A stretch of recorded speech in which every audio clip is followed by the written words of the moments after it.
I think we're probably all good. There's a typo in Affliction Uniques. I can't see it. Can't look at it. Flick ton. Yeah, you're right. Where is it? Here, I got you. I'll fix the typo for you. Right, hold on. Let me ping my Discord. There you go. Now it's So don't fixed forget. now. Professional. Yeah. You deserve this and more. Okay. I just added a Z instead of an I. Thought that'd make you happy. You big nerd. Is that PoE to Ascendancy? You should make it a $sign. It might be. Should. Affliction, you $signs. It does also just go off the screen. Yeah, Yep. that's fine. You can read into it. All right. Legally starting. Hello. It's official. Legally. This is number 13. What is this? 13 sounds right. 13. The lucky one, yes. Lucky 13, yeah. So big 3.23, which contains Affliction. It contains the addition of Ultimatum, the straight deletion of Metamorph, although they're rolling in Metamorph stuff into Ultimatum, and I guess the base game. There is Path of Exile 2 stuff they showed. There is a couple of the league changes, some tree changes. For me, the biggest thing is the transfigured gems and the crunching of the quality, which I think injects the most build revitalization potential. And then, yeah, some other things. Ascendancies, passes, whatever. Probably should just post that I'm live in Discord. I don't think I even did that. Not very good at this. Yeah, it's a big patch, definitely. There's a lot to talk about when it comes to changes to the base game. Yeah. Yeah, and the league mechanic, one of the most ambitious ones in many leagues. It looks like. Sure. It's delve kind of, juicing maps kind of, bunch of stuff. What is everyone's first impressions of the league? I guess we'll just. Is the Discord order the same for you guys, where it's easy then leggy than me? Well, it just disappeared. I think you missed something up. Oh, I just tabbed out. I'm trying to tab out to do Yes, the everyone it's thing. Is the same order for me. Mm-hmm. All right, I guess we'll easy first. What are your thoughts? I think it looks great. Getting to crawl down into a hole, getting a kind of like Sentinel-ish vibes with it. Just from like some like quant bonuses, from like just different things that can apply. I think it looks really, really good. Definitely looks in depth. The charms and the ascendancy. The second ascendancies. There's just way too much to kind of dive into. Definitely a big patch, but everything so far looks really, really good. Yeah. Leg boy.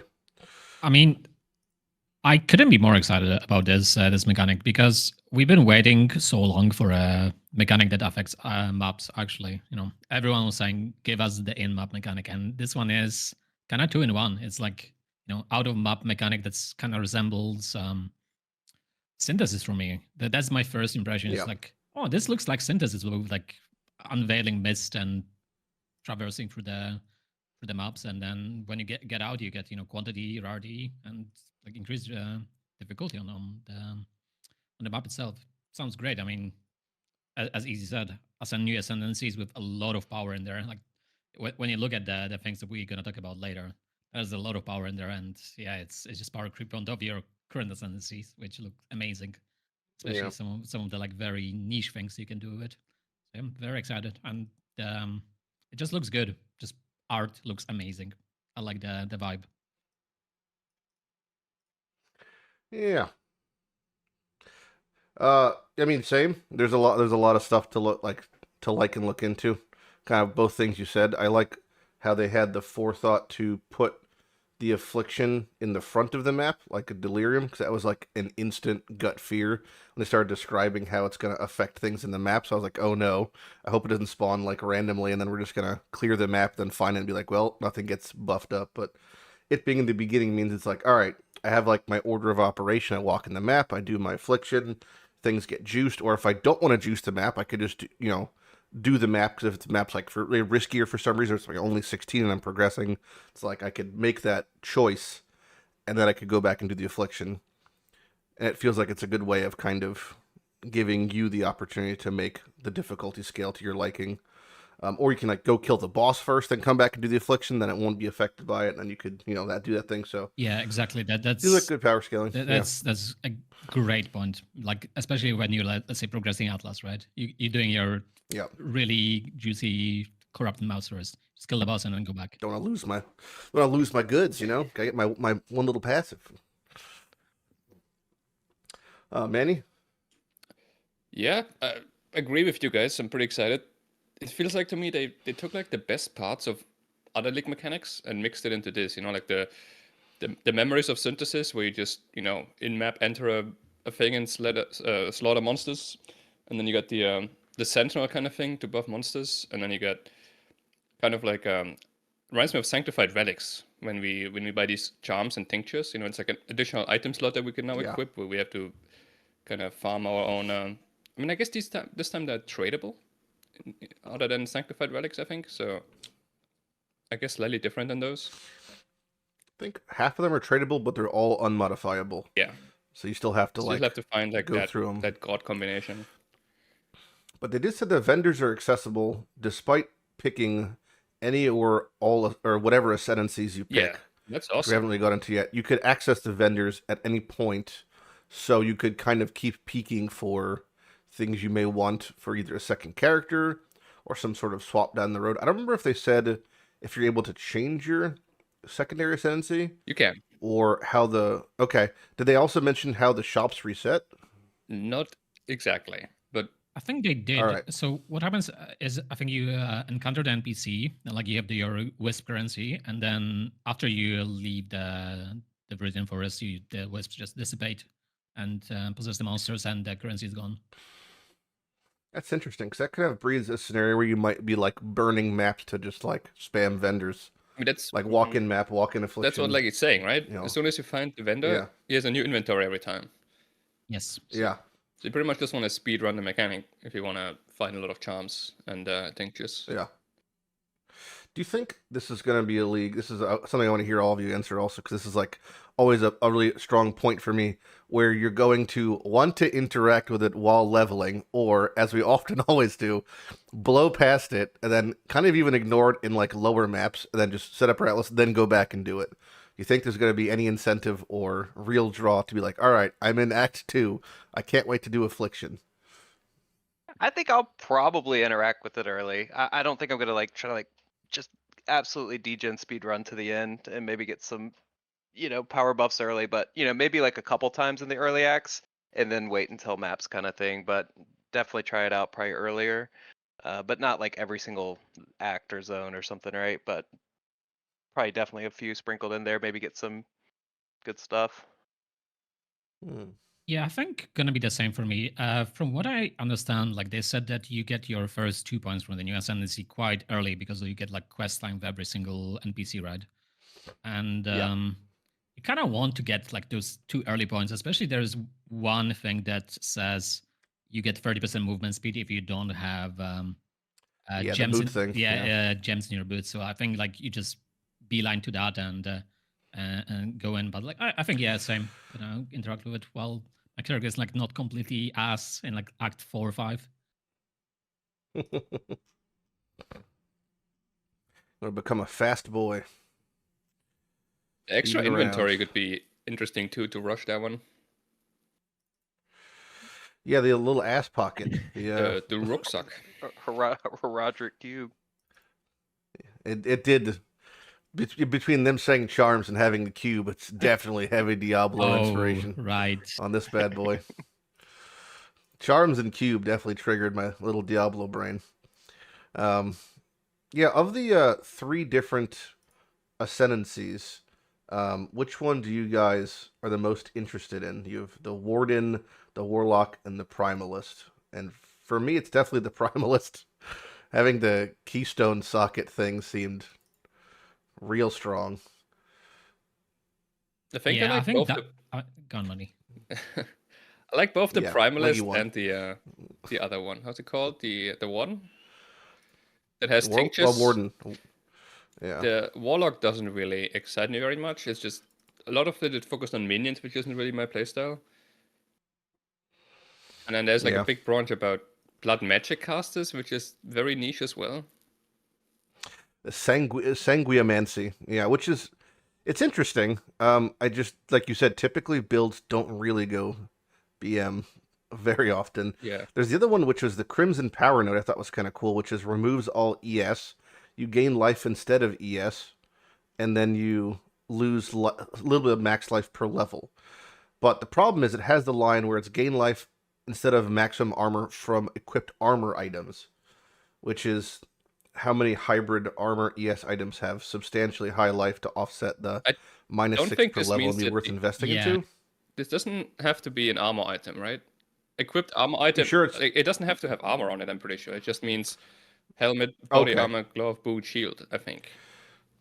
So that means you would get, 500 life from your shield on the top I end. think you could go full CI gear essentially and then transform it into life basically and have a Pretty huge much, yes. life guy. That's interesting. Well, that could be really good with the new RF, technically, I guess, because the Exactly. new Righteous Fire changing of scaling. Although it's kind of weird because you going hybrid is just the same in a weird way. But yeah, there's some cool things. We also don't know some things. Like, I don't think they've shown us what some of these things are, right? Dark Like, effigy is summon dark completely unknown, I effigy? think. The rest I Yeah. think we've seen. And Ravenous we saw. That's the thing where you eat the corpses and get the buffs. Yeah, we just don't know the And then we numbers. saw on the it, marks. so we don't know Yeah. if it's actually good or not. We just know you take less damage and deal more damage to a specific type of monster, like humanoids or demons or something. Sure. It makes you racist. That's what it does. Kind of, yeah. Right. Yeah, there's some cool stuff in all of them. I mean, they do seem. Some of them seem a lot more niche than others, for sure. Yeah, the Yeah, Primalist the is Warlock nice, right? seems hard.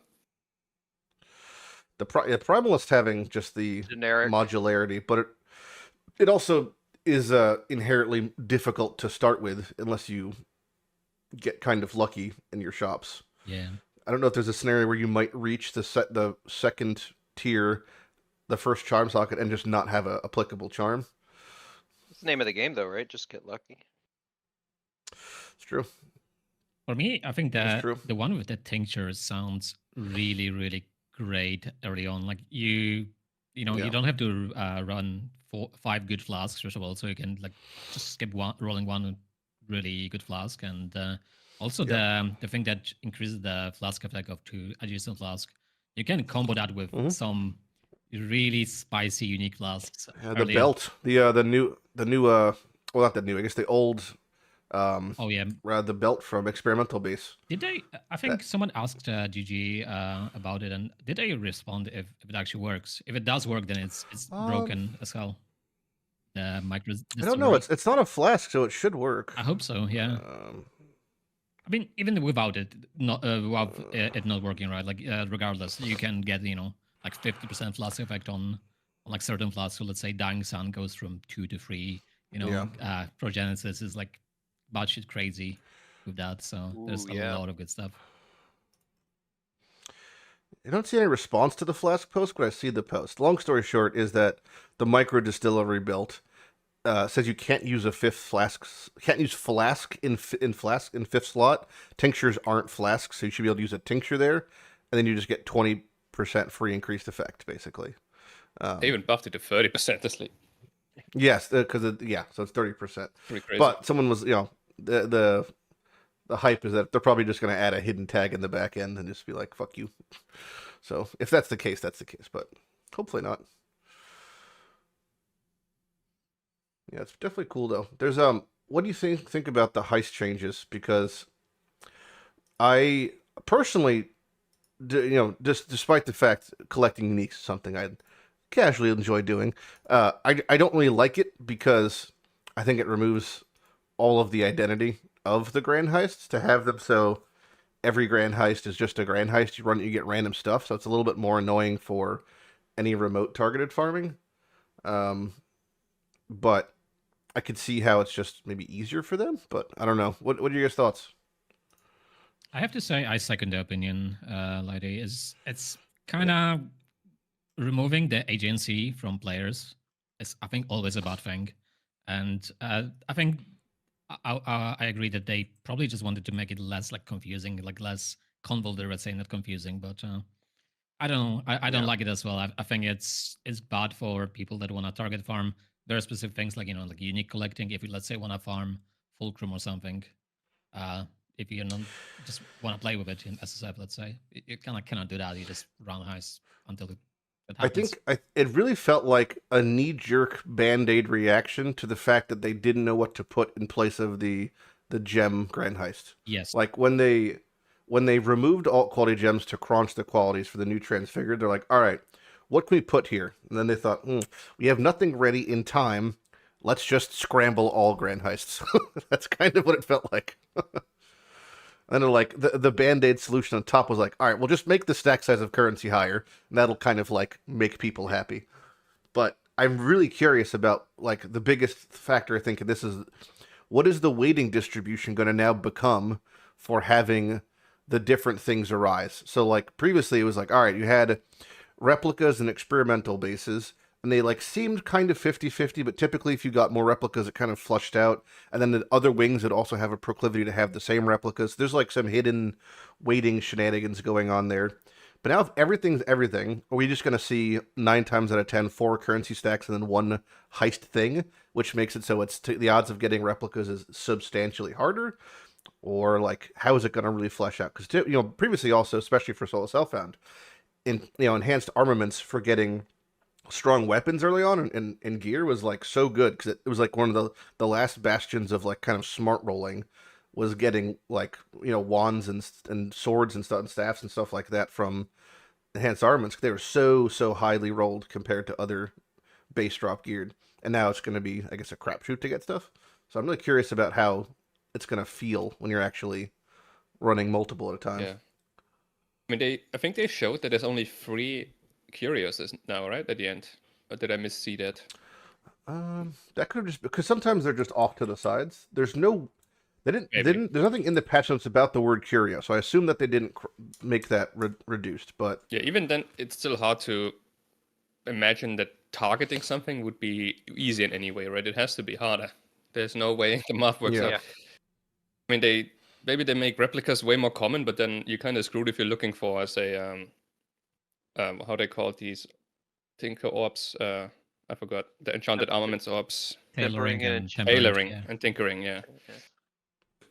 There's always going to be some place, like something has to be harder to get now, right? I thought the funniest thing about all this heist change is this was like a decent chunk of changing in heist and how the rewards are structured, but there was no effort to increase the quality of life of engaging or setting up heist. Like there's still all the jobs are required, the levels are required, the levels are still influenced by the areas. You still have to do the quest contracts. Like all of that infrastructure remained, but the only thing that changed was the reward structure. It just seemed like a golden opportunity. At that point, you're halfway in redoing heist.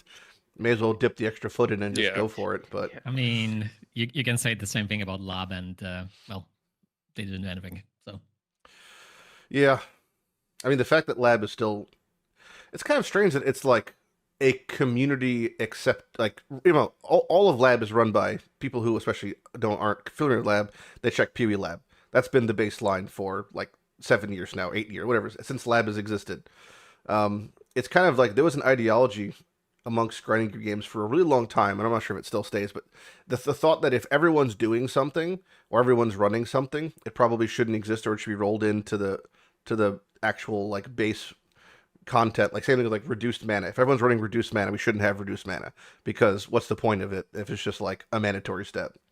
I'm not sure what the resolution for Lab is, but if everyone uses PoE Lab to run Lab because it's unbearable otherwise for the vast majority of players, maybe there should be some sort of PoE Lab system in game, or just like have it revealed after like an hour of the reset or something. But yeah, I don't know. It seems like there's a lot of opportunity to fix Lab in certain ways. Like the fact that if you just DC, you feel sad and you lose it. Like that's a bummer. Like what's the real risk of coming back to lab? Maybe if you like, there could be something where you can come back and like saves your point or something. I don't know. There just seems like there's something that could be done there. I was more referring to the making the new gems bound to lab. So like they made this reward restructure the same thing as heights, right? Like you have new things there, but the lab stays the same, right? They didn't do any improvements. They even kind of nerfed it in some cases, honestly. So kind of baffling, but it's okay, honestly. You don't know. The lab things. Sorry, you go back. Yeah, we don't know how hard it is to get transfigured gem. There's a chance that it's actually very, very easy to farm them. That's what I was gonna say. Yeah. It might not take longer than like an hour to get your gem, and then it's not really a big deal if you compare it to farming all quality gems in Heist or a helmet in Chance before. That was a true nightmare. Yeah. Right? Did they I don't think they said, but maybe I'll saw it if I didn't. But they didn't say anything about like the gift of the goddess or tributes or any of those, right? Like what those will do, or if they I exist. don't think they mentioned them. No, they didn't mention it, but you could pretty much infer that tribute's probably the same. Yep. And then gift is probably just still like 6 extra gem things. Yep. Like that would make sense, but dedication I have no idea because that was belt enchants. There are no longer enchants. So there could be some, this is real copium, there could be some real hidden power now locked behind the dedication, maybe there's like crazy loot or something. That's real huff. I do have on my, I don't know if you guys have done your trees yet for Atlas trees, but I did add the, as I often do, add the lab upgrades because I'm really curious to see what those bad boys are about. Yeah, I think it's gonna be kind of mandatory to run over the league. I mean, depends how you approach lab and like, if you wanna get those gems or not. But yeah, it's definitely thing to consider more for more people, let's say, to get the upgraded labs.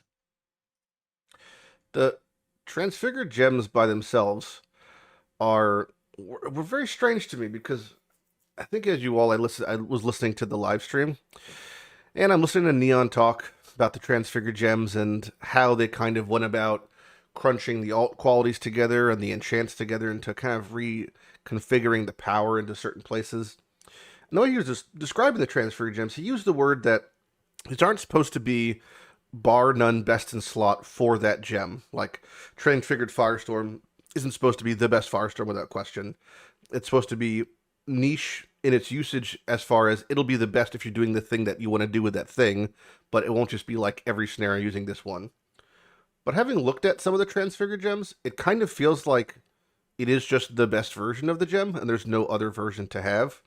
And I was looking at, for example, the Barrage one, and the numbers on Barrage versus the Barrage of Volleyfire are like pretty similar, but then Barrage of Volleyfire just says you fire an additional 10 or 20 projectiles.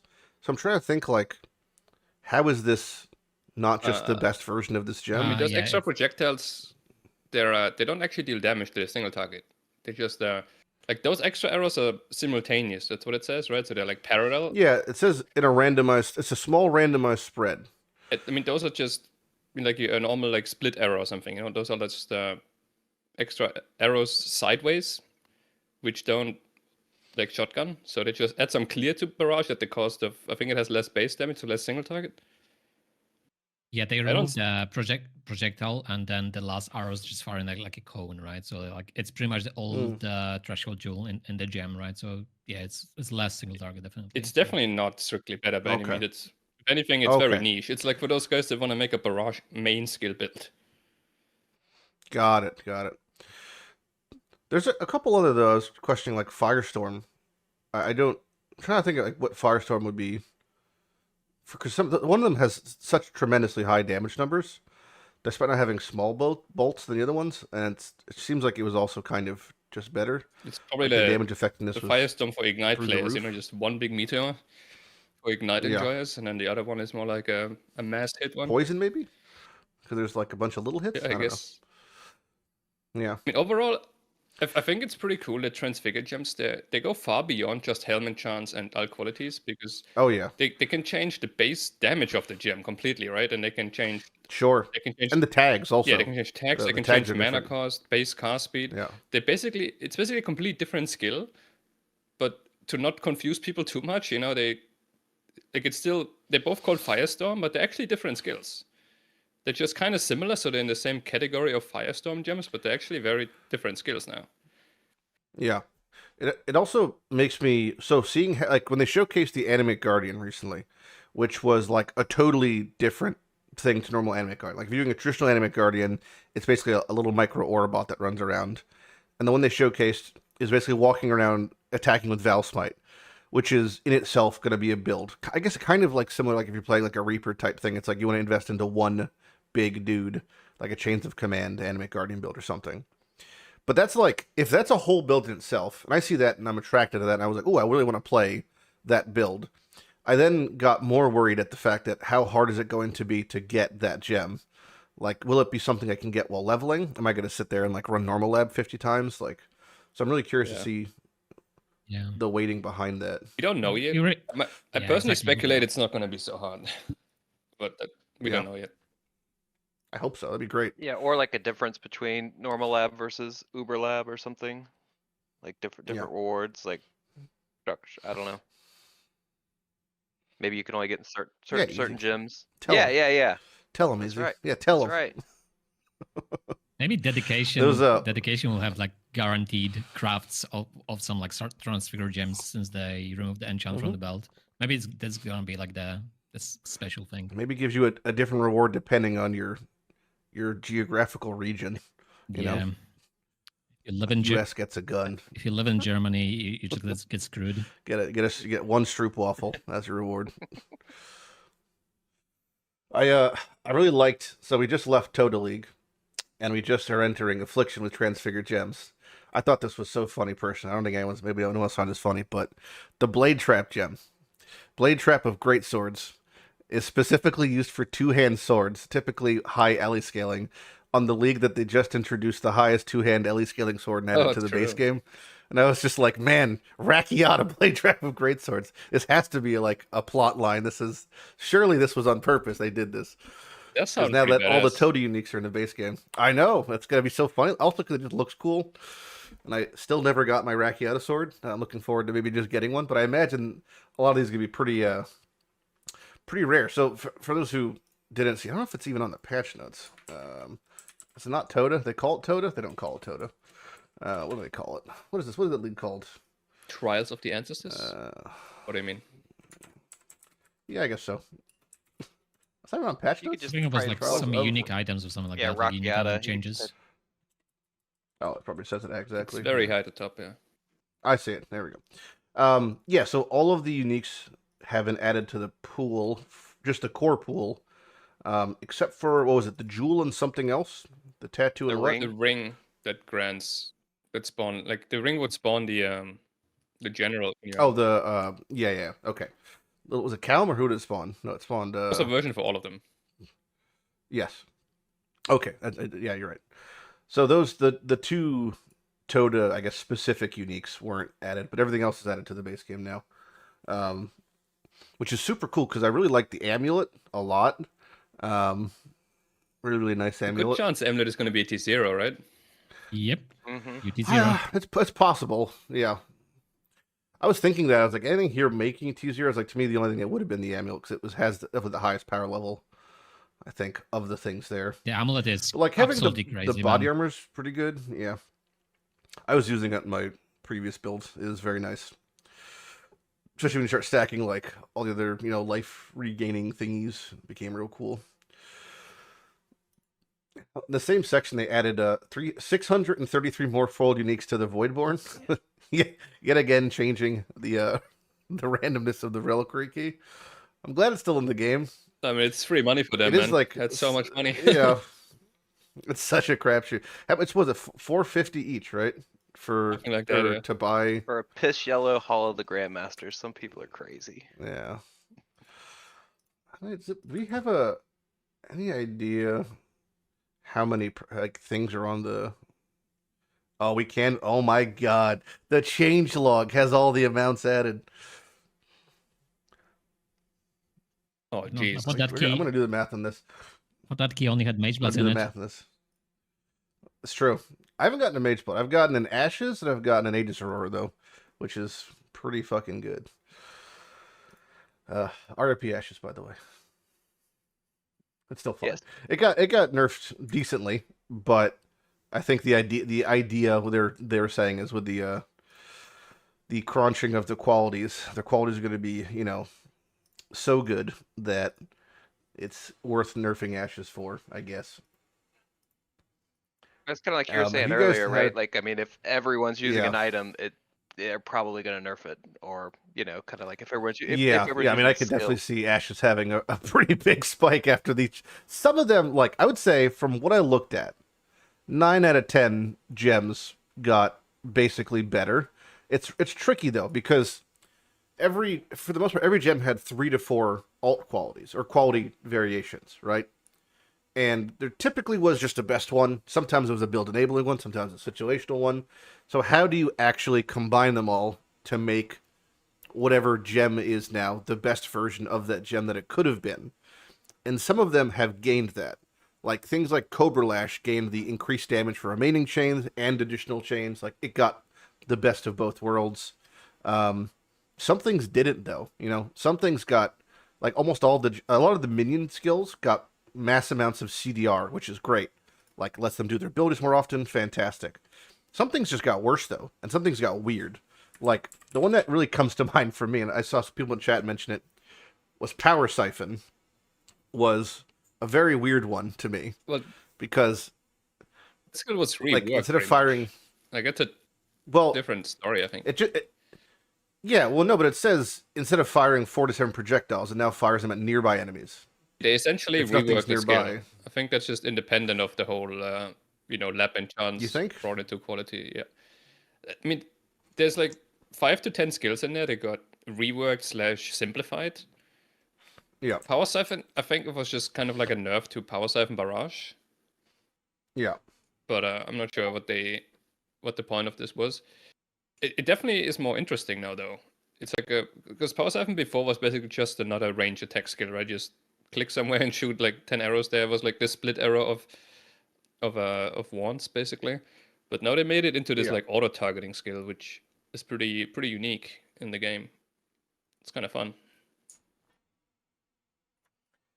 yeah. Some interesting stuff to it. Yeah, I think they didn't What are really. the which ones do you like the most? Like of the skills, like which ones stood out to you? I think Power Siphon is actually a great example of the skills I like. I mean, it's kind of hard to say for me, like because you can say which skills got extreme buffs, and there's one skill that got extreme buffs that it's a very niche skill. I don't know if you guys heard about it. It's called I think Tornado Shot or something like that. I think it might be. I think it might be the Spanish translation. Oh yeah, and I yeah, don't know if might be El Polish. Tornado? Yeah. Oh yeah, Got that it. one. Yeah, yep. Yeah, El Tornado Shot. Yeah. It gained a projectile, but so like a good thing to keep in mind here, I guess, before we delve too deep in all these, is there are a lot of ways now to increase gem quality easily. Sometimes more difficult, like we've talked about Ashes. Dialia's Yeah, gives you a Diala. huge chunk. Enhance gives you a huge chunk. If you had Awakened Enhance, is that 3 projectiles or is that 2 projectiles? The Like enhanced Awakened alone Enhance is would like a +1 give you body. an extra one. Yeah. It gives you you an could extra 2, I potentially think, get like right? like 5 or 6 from this if you go all in on it, but it would not make any Yeah. sense at all. It's No. really bad. Not for this, but there are so you mentioned that for that. I want to just quickly pivot to Winter Orb because yeah. Winter Orb gains 1 stage per 10 quality, and I was looking with someone last night, and you can get like almost upwards of like I think it was 28 stages of Winter Orb. Like that's kind of nutty for certain things because the higher the stages, the slower the drain, and there's like a lot of weird things. Like for some skills, I agree going all on the enhanced route, it doesn't make sense. But for certain skills, I think it will actually, like, quality stacking will be a real thing. Winter Orb feels like that could be a thing to have just, like, huge amounts of stacks of Winter Orb. could be pretty cool. Or something That like, is I don't true. know, Lightning Conduit, for example. I think that's one of the qualities I remember being really good with Yeah, quality stacking. more damage per 5% shock. It's almost like a 1-to-1 more per shock ratio, and you can get shock really fucking high also. So that's like pretty wild. Yeah. There's a lot to even something like Lightning Tendrils just gets 2 multi per 1 quality, which is kind of goofy because it's Lightning Tendrils, but like that's an absurd amount of crit multi. Like that's just such an insane amount. Yeah, Yeah, I definitely think opened they- up a lot of like quality stacking builds, a lot more than before. And you know, it'd be interesting also to see how easy it is to get enhanced now with the new lab because I think they showed an option to getting an exceptional gem, right? From the Yeah, end of lab. I don't trust that one. I think that's gonna be a bait where it's like 1 in a million, and they just showed it. Do you remember You know the funny during part? was it the non-corrupted side zones Exactly, during the it's the same display when thing. they Oh showed god! Oh my Yes, god! they showed please. the guy got back-to-back trial It's masterpieces. the same and thing like, here. huh, Like they interesting. use the eternal font and re-roll the whole Yeah. thing, and they get exception gem again back to back. So it made it look really common, but I'm sure it's gonna be 1 in 500 laps or something. Yep. The classic betrayal +1 curse angle, right? Yep. I mean, Yeah. what I wanted to say is that I really like what they did with this entire system because, like, we lose a lot of power from the lack of enchants. You know, you don't get a boot enchant, you don't get a helm enchant as power creep, right? But Yep. they pretty much rolled in all that power into easy, accessible, quality of gems. So I'm really happy that they are not like scared of, we're just gonna move this power to like easy, accessible ways of doing it for like a lot of people, so you don't have to farm a lot, right? So Yeah, exactly. in my opinion, it's very good. I was gonna say that, but I forgot. But they basically they buffed the early game and they nerfed the late game, right? Like all of these gem changes or these quality changes to gems, they're actually not buffs. Because like if you assume infinite currency, right? Because you trade all quality and helm enchant for this, and overall, assuming you have everything, you're actually weaker. So the high end got nerfed, but for most skills, you get way more power early on, which I think is a very good thing. Mm-hmm. Smooths out the power curve a lot, Uh, Not to interrupt you, but I just did the math on the Voidborn supported packs. It's $3.1 million in Voidborn supported packs have been sold. Holy. Yeah, well, it's 6,517 uniques are in the Voidborn pool, 480 USD each, $3.1 million. Whoever roughly. suggested it is Employee of the Year. Yeah. Yeah, Yeah, then double that for New Zealand dollars, right? that was true. I got half it for Turkish Yeah. dollars, Yeah, there's some funny ones. The Voidborn thing is very strange. I'm gonna add this question. If anyone has any questions, by the way, in chat, just add them in, and we'll get to them at the end for sure. I'll just add them to a little notepad. Some of the support gem changes though are also really, really cool. Like inspiration just kind of has that built-in one with the mana cost in it, right? Which is nice, so you don't have to Yes, farm yes, that. God, And yes, then yeah. I think the other one I kind of like wrote down I thought was kind of cool is like the culling strike. So if you do like the mana forged arrow, I think it gives you like 2% life on kill for Yeah. culling. For sure, yeah. Right, It's not bad. I mean, yeah. that's True. just some good utility, survivability stuff. Those are definitely like two of the support gems that were probably my favorite. Yeah, there's I'm not sure if I'll be using it, but the Awakened Ancestral Call now has the base quality of giving you farther reach, which is really nice. Ancestral Call is the same thing, so because that was one of the things that was taken away from the passive tree when they did the strike rework, was we lost strike reach, which really feels nice. So having that back is good. But yeah, there's a lot of cool ones. A lot of cool ones. What of the actives do you like the most? And we talked about a lot of them. Which one really stands out as like this one? This is Are my we starter. talking about this is the thing I- specifically the new qualities, or also because there's like 5 to 10 skills that actually got reworked? Should we include those as well? Sure, I'll allow it. I'll allow it in the discussion. They they reworked Divine Eye, Penance Brand, and the Steel skills. I think and Yeah. maybe a couple more that I forgot about, but I think those are amazing reworks. Simply because those skills were just unnecessarily complicated, right? For no reason. Like, Yeah.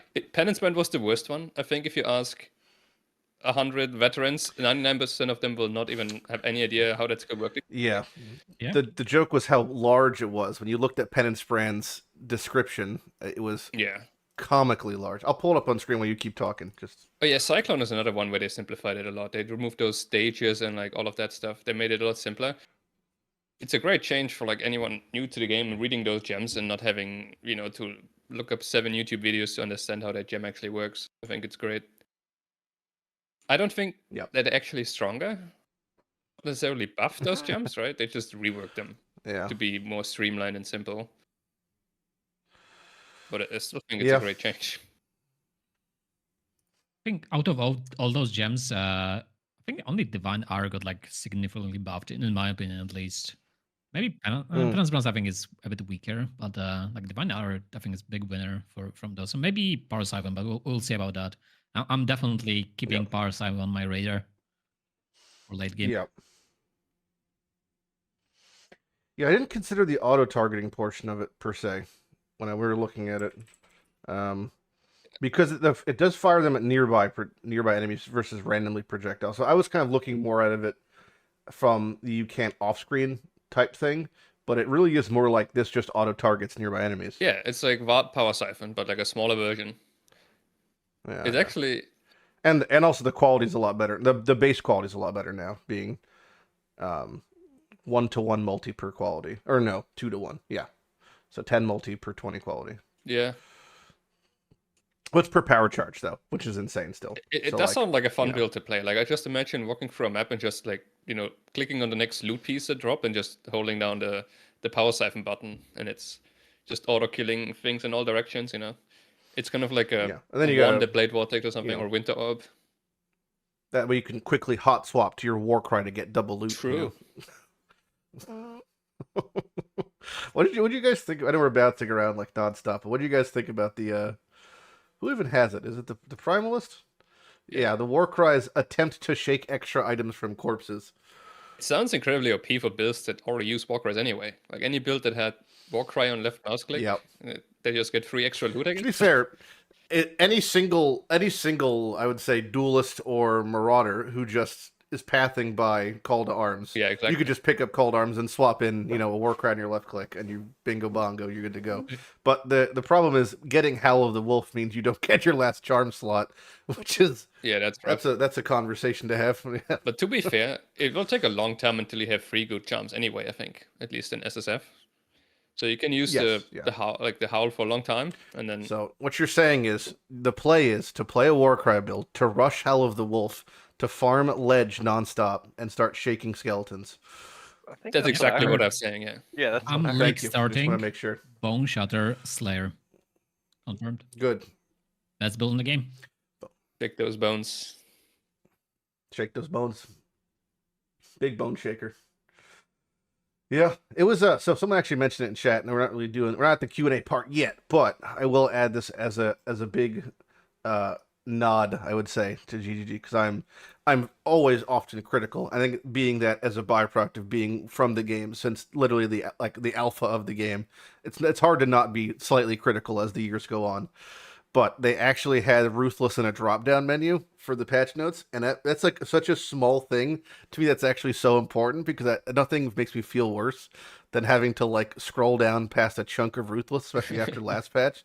So having it, even if the content's is small, I know it's all numerical changes, but just like having it so I don't have to fucking see it is nice, because I don't You're want to just a see it. I hater, want to man. pretend it doesn't exist. I am, but I'm a hater, and also a lover. I'm a gentle lover, but I'm a rough hater, But always with consent, kids. What are the thoughts on the Keurig mods? So I'm at them right now. I like think them. they barely I matter like- anymore because we have 7th grade anyway. So like, I don't Yeah. even care. Yeah. It's weird, because at first I was like, how hard is 7th gate to activate? And then I played with it and I was like, okay, it's not that hard actually, considering how good it is. And you kind of typically are poised in positions where it makes sense to have it up. The options for it are pretty nice too.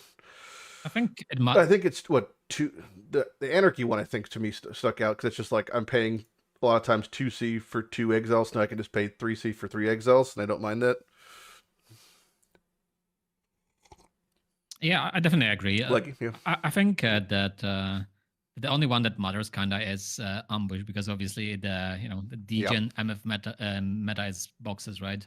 So that's the one you kinda want to be very very scarce with your points, right? So you want to be very optimized for like while you're looking for those rare cards, but everything else you just get 7 Gave and it's fine. So the only one that matters is there.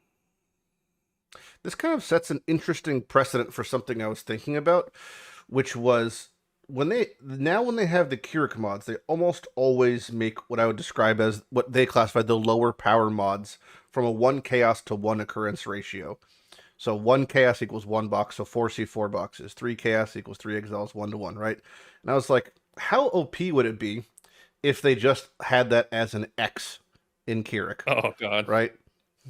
Like 20 chaos, 20 boxes. Is that busted? Yeah, obviously, because then you could front load all of your little add-ons into one map, But it'd be really cool to see that in a league where it's just like, just leave the numerical as an X on both ends of the sliders. So it's like, I want to pay 100C and I want 100 exiles in this map.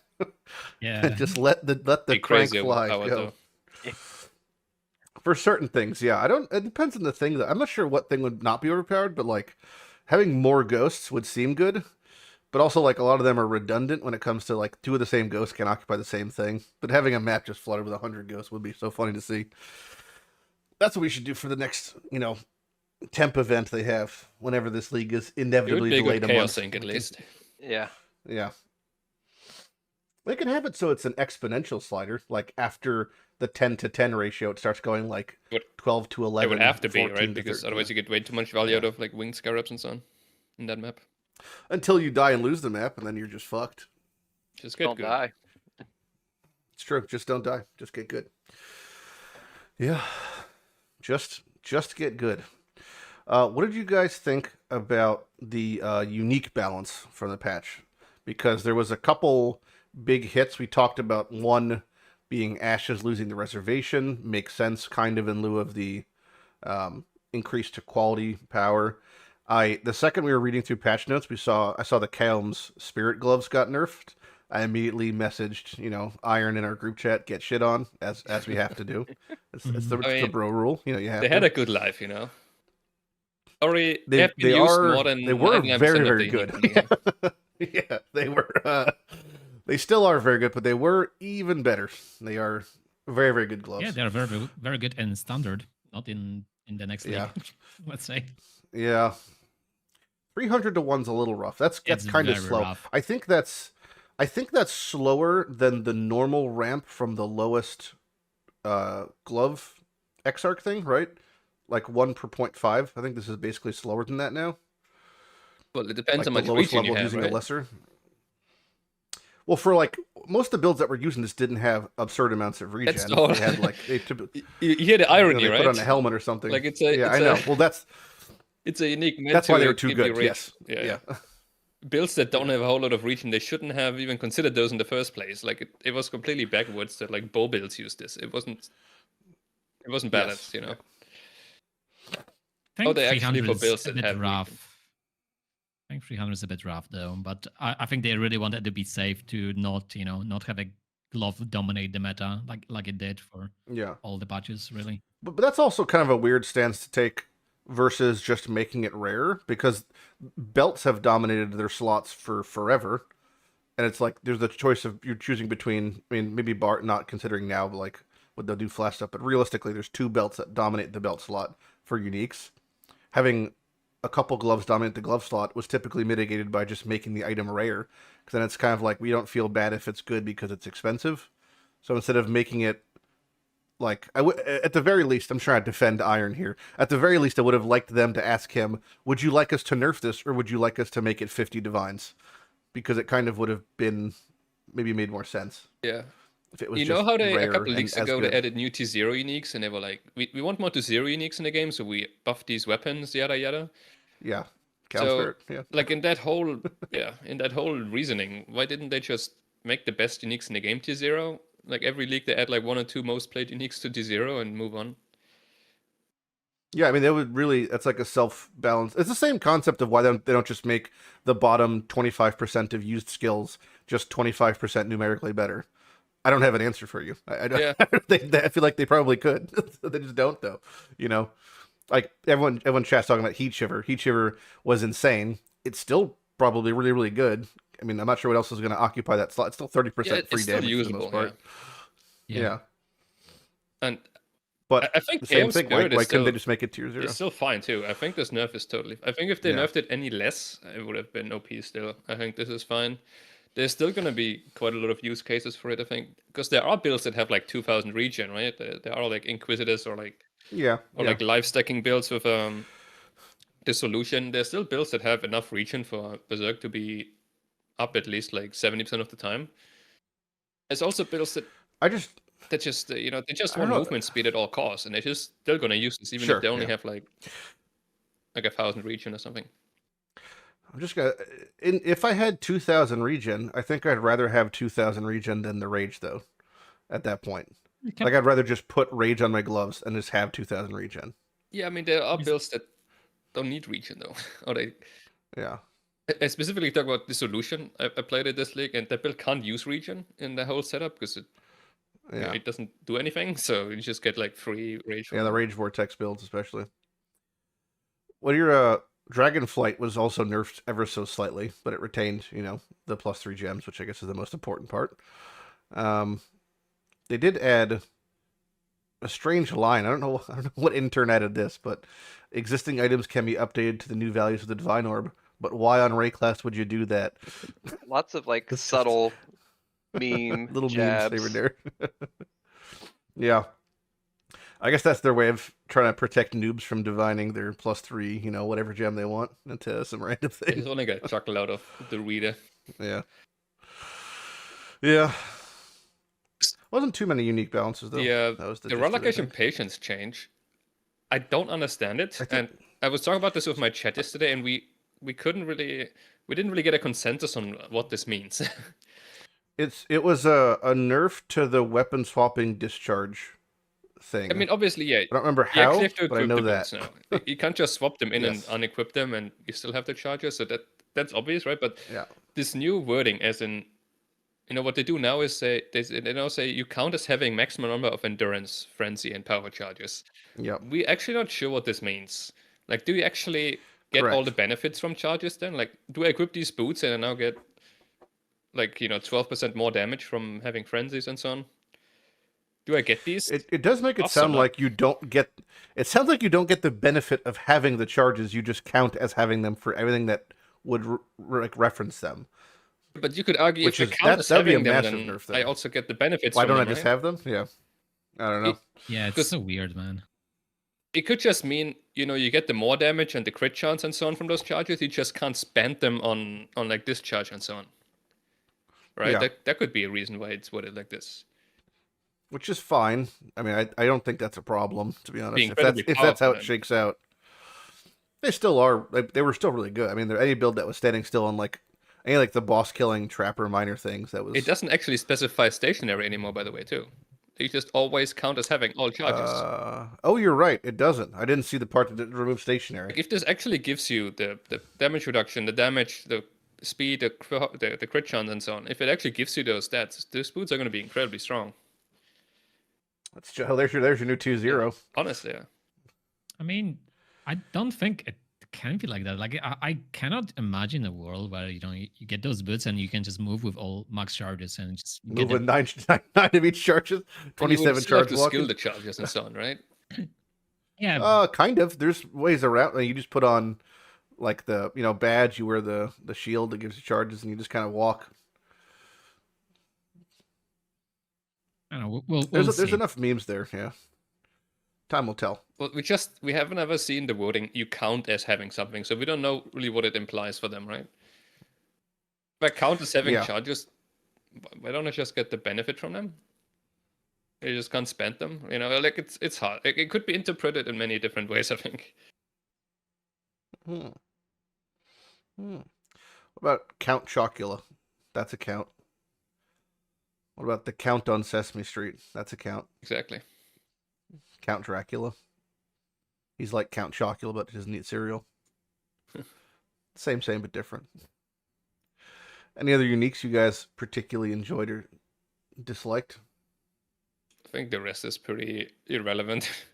The rest of these unique changes. God, man, he's so negative. He's such a negative man.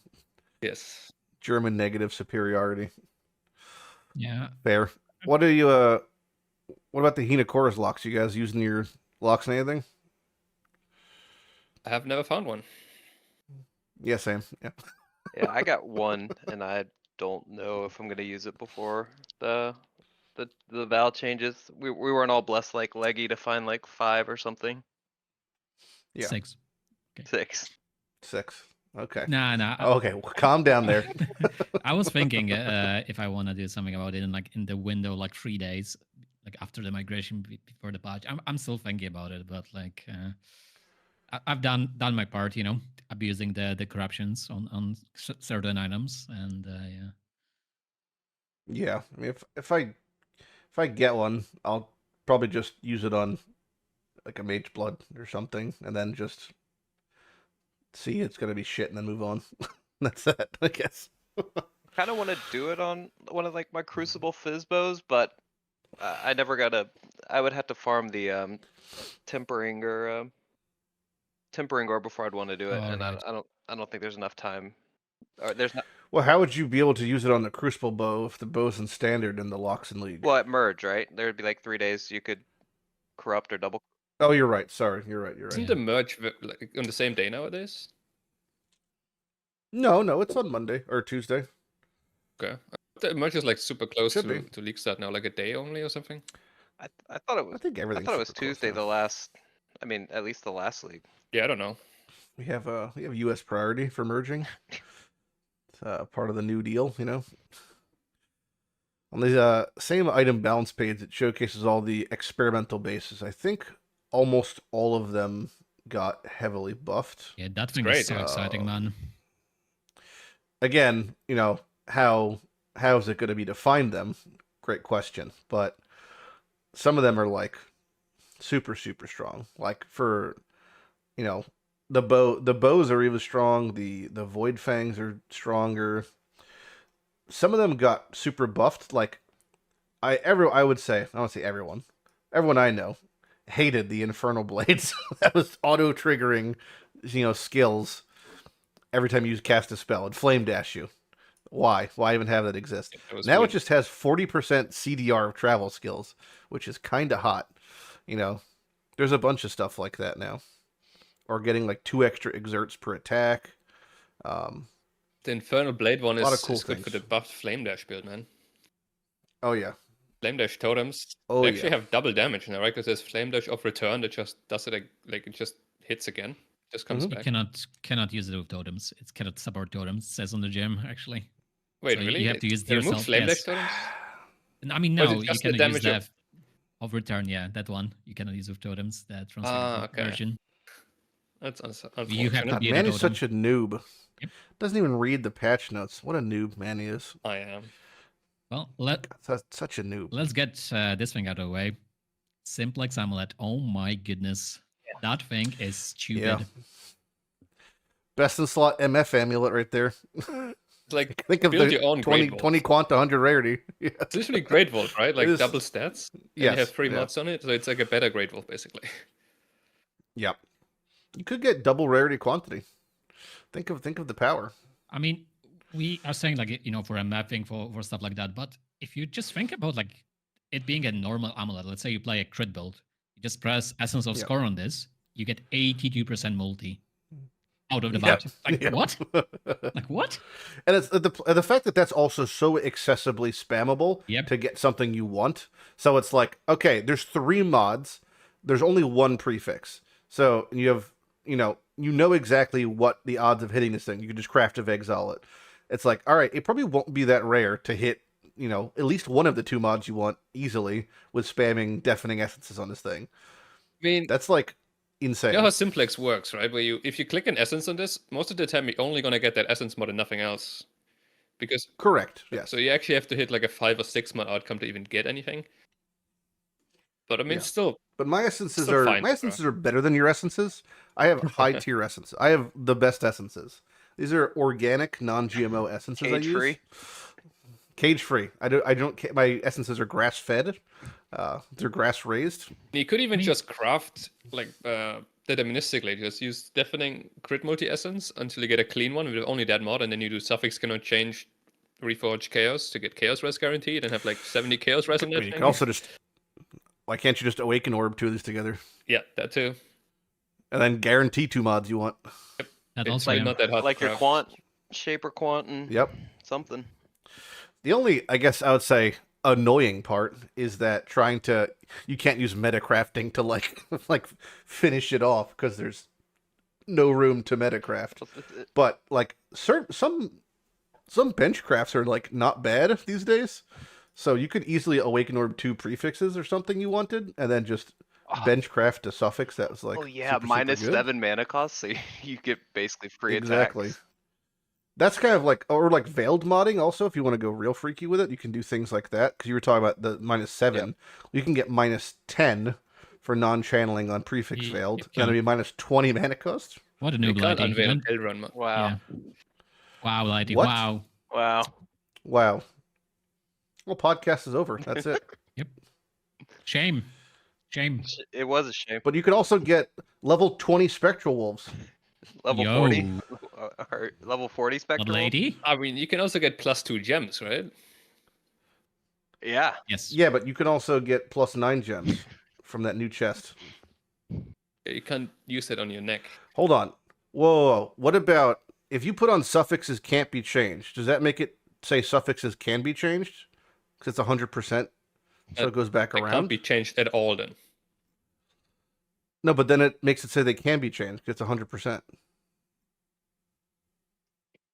That's not how it works. You don't know how to play this game. You don't even know how to play this game, man. You don't I understand. swear to God. I'm looking at all the things now. I don't know what Swear else to there is God. for like. Yeah. Yeah, you swear to me. you swear to me. You swear to me. Yeah, the crit multi one to me is still the most insane. That seems like just for the guaranteed nuttiness of that is quite disgusting. What about you can get 50% chance to crush on hit? I didn't even know that was a thing. I guess it's from Insanity. Imagine if Yeah. Lake of Kalandra ever comes back and you can invert these things too. What about level? Hold on. Actually, this is a real question. Does the aspect say non-scalable on them for percentage scaling? Yeah, those are not I don't think you scalable can numbers. scale them. No. You're so negative. What a negative man. I'm trying to have level 40 crab on me. I don't even know if I'd be level 40 so crab crabbed exists. out. They probably haven't even coded that skill at anything but level 2. Oh no, there's crabs out there that are really high level crabs. Talking advanced crabs. Can you fish them? Amulet's good. I can fish them. You can't fish them. I'm a Voidborn supporter plus. I can fish everything. Holy. Holy moly. TLDR. Simplex good. Yeah, I Simplex mean, will be fun. There's a lot of things good though. yeah, Yeah. the Stellar Bell, they don't the new rings are also 30% interesting. thing. Yeah. I don't know how Yeah, good the the new rings are good. rings gonna be though, but To be fair, I was already using the rings. Like I was already using Cogworks to get quad res on rings. Sometimes in League. Not that ring prefixes aren't good, but like base ring prefixes aren't I amazing think for certain builds. Cogwork is going to be a very popular base now. Because you can also catalyze on top of yeah. the increase effect. So that means you're getting like Monkel math 80 res almost per roll if it's tier 1. 52, Just 7. a lot of builds 70, don't even need the third prefix in a ring, right? You can usually just use your Veiled Chaos to get life and then craft minus mana. You almost never aim for actually triple prefix. Yeah, No, actually, I do. just didn't really I use aim for Cogwork all the before because prefixes. like that extra suffix you get was around as good as an implicit anyway, right? So why bother? Sure. But now that there are increased magnitudes on it, I think Cogwork Ring is going to be Yeah. the go-to base for like Omni builds, for example, or something. Oh yeah. Oh yeah, true. Man, it's so much stats. Like you don't need to do like Yep. synthesized things It's either. just a lot harder to craft, Yeah. to be fair. Yeah. But Like you would still craft your Amethyst ring early on, but I think the end game is a Clockwork ring that has, like triple stats and crit multi or something, or double stats, crit multi, chaos res, something like that. Chaos Rose, yeah. All right, true. You can also Yeah. scale crit multi on this. That's Multi, kind of yeah. nuts. Yep. The wands seem really good also, accumulator wands, which is they give you now 2 charges compared to 1 charge every 6 seconds. So if you just have 1 charge node for whatever thing you're having, it has enough duration. Or if you just have base duration, it gets to the point where it sustains itself. So it's kind of cool to have that many charges, just like Yeah. kind of for free, Usable now. like a little baby. Yeah, it's good. Good stuff. We They mentioned buffed Boom Mace. there's also new rings, buffed right? the Have we maces. mentioned those? New which ones? There's 5 or 7 new base types that they added to this. I think 5, right? And they already spoiled 2 of them. They said there's going to be a ring that only has prefixes and a ring that only has suffixes, right? All right, yeah. They talked about Where that. was that? It's not in the patch notes. Well, it is in the patch notes at the very top. What the? So at the What's very the point top, of patch right? notes these days? The very top Yeah. it says new content and so on, and it says 5 new base types. And I think 5 new experimental base types. Mark spoiled in the Q&A that there's going to be a full suffix, full prefix ring. Like just a ring Yeah. that only has prefixes, 6 of them, and one that only has suffixes, 6 of them, which are going to be crazy hard to craft because you can't meta craft them, right? Yeah. You can't do suffix and Yeah. be changed if you can't have prefixes on it.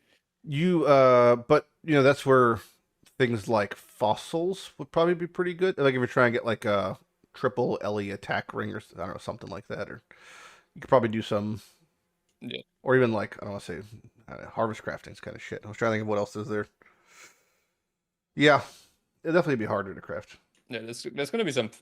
You're going to see some fun stuff on Reddit probably where people have like mirror tier 6 suffix rings, but I can't imagine those are going to be craftable for the I don't average think I've- gamer or I think I've ever said that SSF sentence. players. I don't think I've ever said fun stuff on Reddit. Mostly Reddit's Well, one thing I have to, whining about one things. thing I have to say is that if people didn't catch up, Kalandra Starch is the best ring in the game. Like if you're playing in Trade League, just buy this thing as soon as possible if you have money for it. Yeah, It's And just true, so yeah. good. yeah, it is. And then you Throw mirror them some down, sick man. cockwork ring. Yeah. Man, your accent, it just keeps singing cock ring. That's all it just sounds like every time. It's Maybe not he an meant it. accident. The sick cock ring.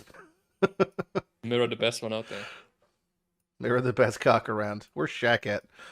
He's probably fucking packing. Dude's like 8 feet tall. He's got the best rings.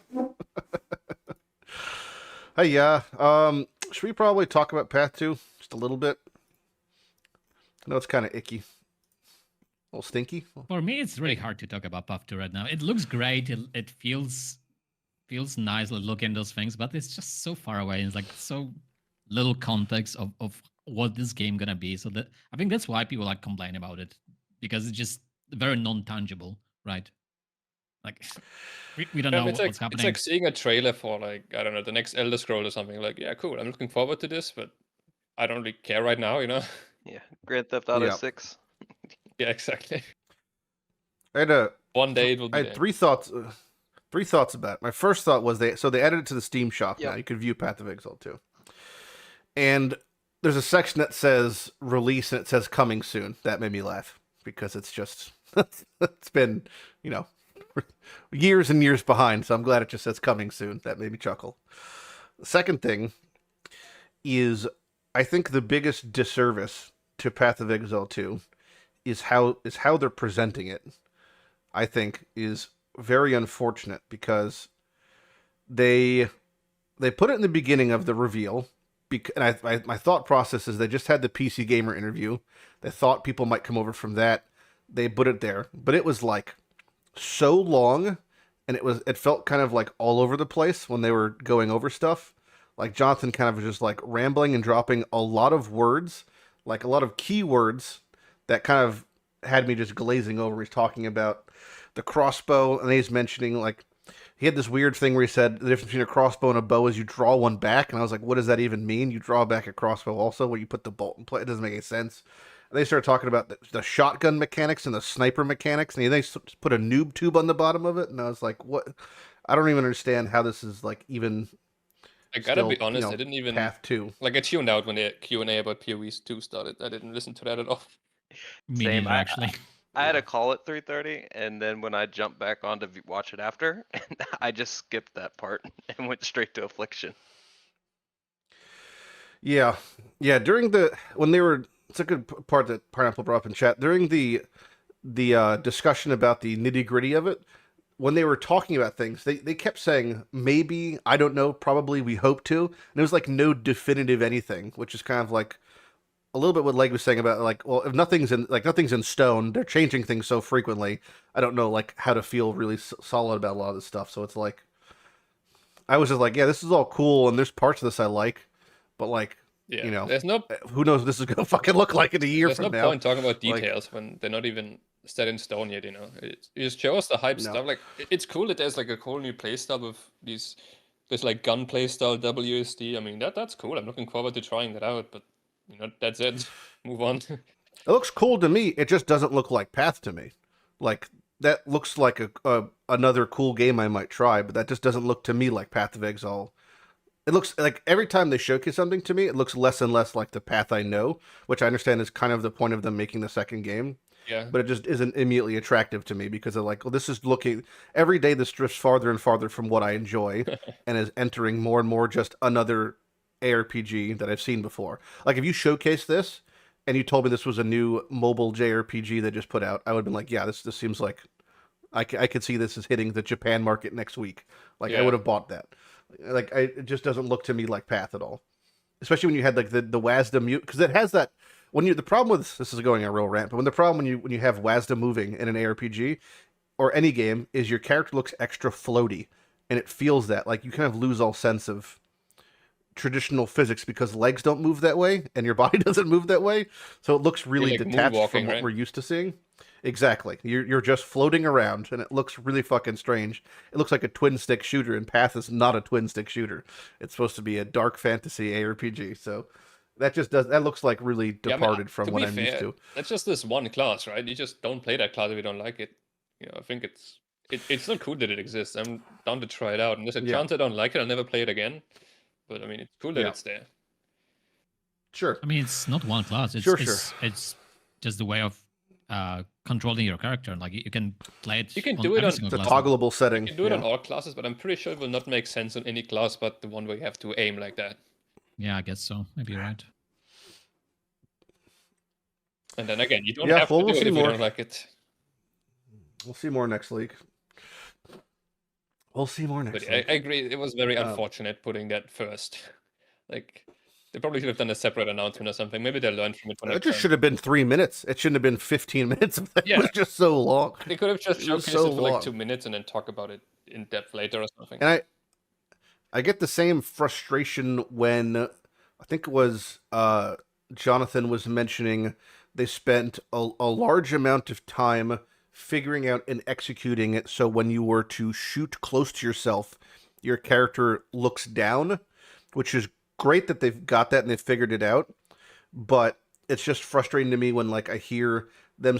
I know it's a different team, but them GGG as a company allocating resources to this, to where they're spending a large amount of time to have it so your character looks down when you shoot close. But then things like Allroth and Expedition have been bugged for 5 leagues in a row where there's just a chance the fight doesn't work. Like that just I'm always get annoyed by when Yeah. I see things like there's I don't want to have 2 75% complete games. Or I'd like, rather have one game that's working. or like we reworked this lab rewards, but lab is the same. We didn't do anything about it. Yeah. Yep. Yeah, wait till PoE2. Yeah. So there's PoE2 Ruthless. You ready for that, Oh, lady? boy. It's the exact same feeling I get with Ruthless, though, where it's like, this is great that this exists, but this is something you complete after everything else is working, and everything else currently isn't working, so why are we doing a second project? But I'm talking about PoE2 Ruthless. PoE Truthless? Just nothing but... This really reminds me of when, I don't want to shit on my wife, but every time she's Huh? doing a arts and crafts Huh? project, Huh? and she gets 80. I'm gonna keep talking. It's fine. And she's like 80% complete with one, and she moves on to the next one, and it's like, what about once she's finished the first project? And then it's like, no, I want to do this new thing. That's just how it feels like all the time. I don't mean- shit on my wife. I swear. Except that one time. What you saying, Leggy? I'm speechless. Let's go back to the topic. Yeah, right. Which the shitting? Yeah, the shitting on PoE 2. GG, yeah, exactly. GG instead. To be fair, it seems like Mark is actually involved in this league, right? Like it seems like he was the big guy about Yeah, for sure. creating No more this Chris, league. yeah. So it seems like some of the A team is back to PoE 1, if you want to call it that. They put a lot more effort into this, obviously, than some of the other leagues in the past year. Leading up to ExileCon, they had a lot of leagues where you felt like, there were like 2 interns working on this, like Kalandra League and Crucible League and so on. There's been some pretty disappointing leagues where you feel like the game is on maintenance, but it seems like they're kind of back.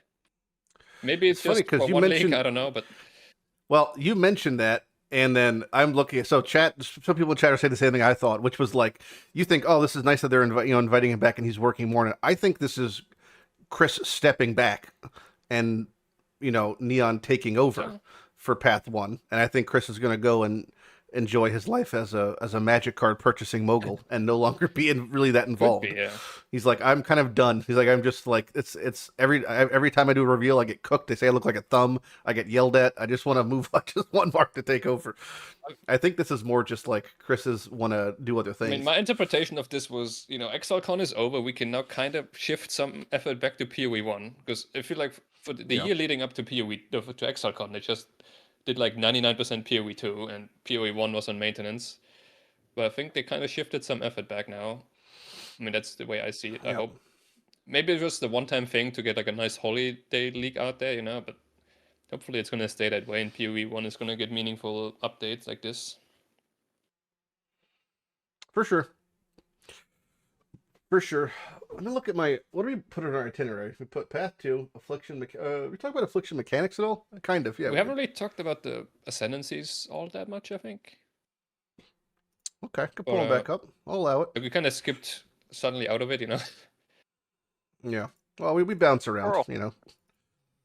Squirrel indeed. But I guess we could. Which one do you want to talk about? Big boy, you're in charge now. I guess we can start with the tincture one, right? Because All right, sure.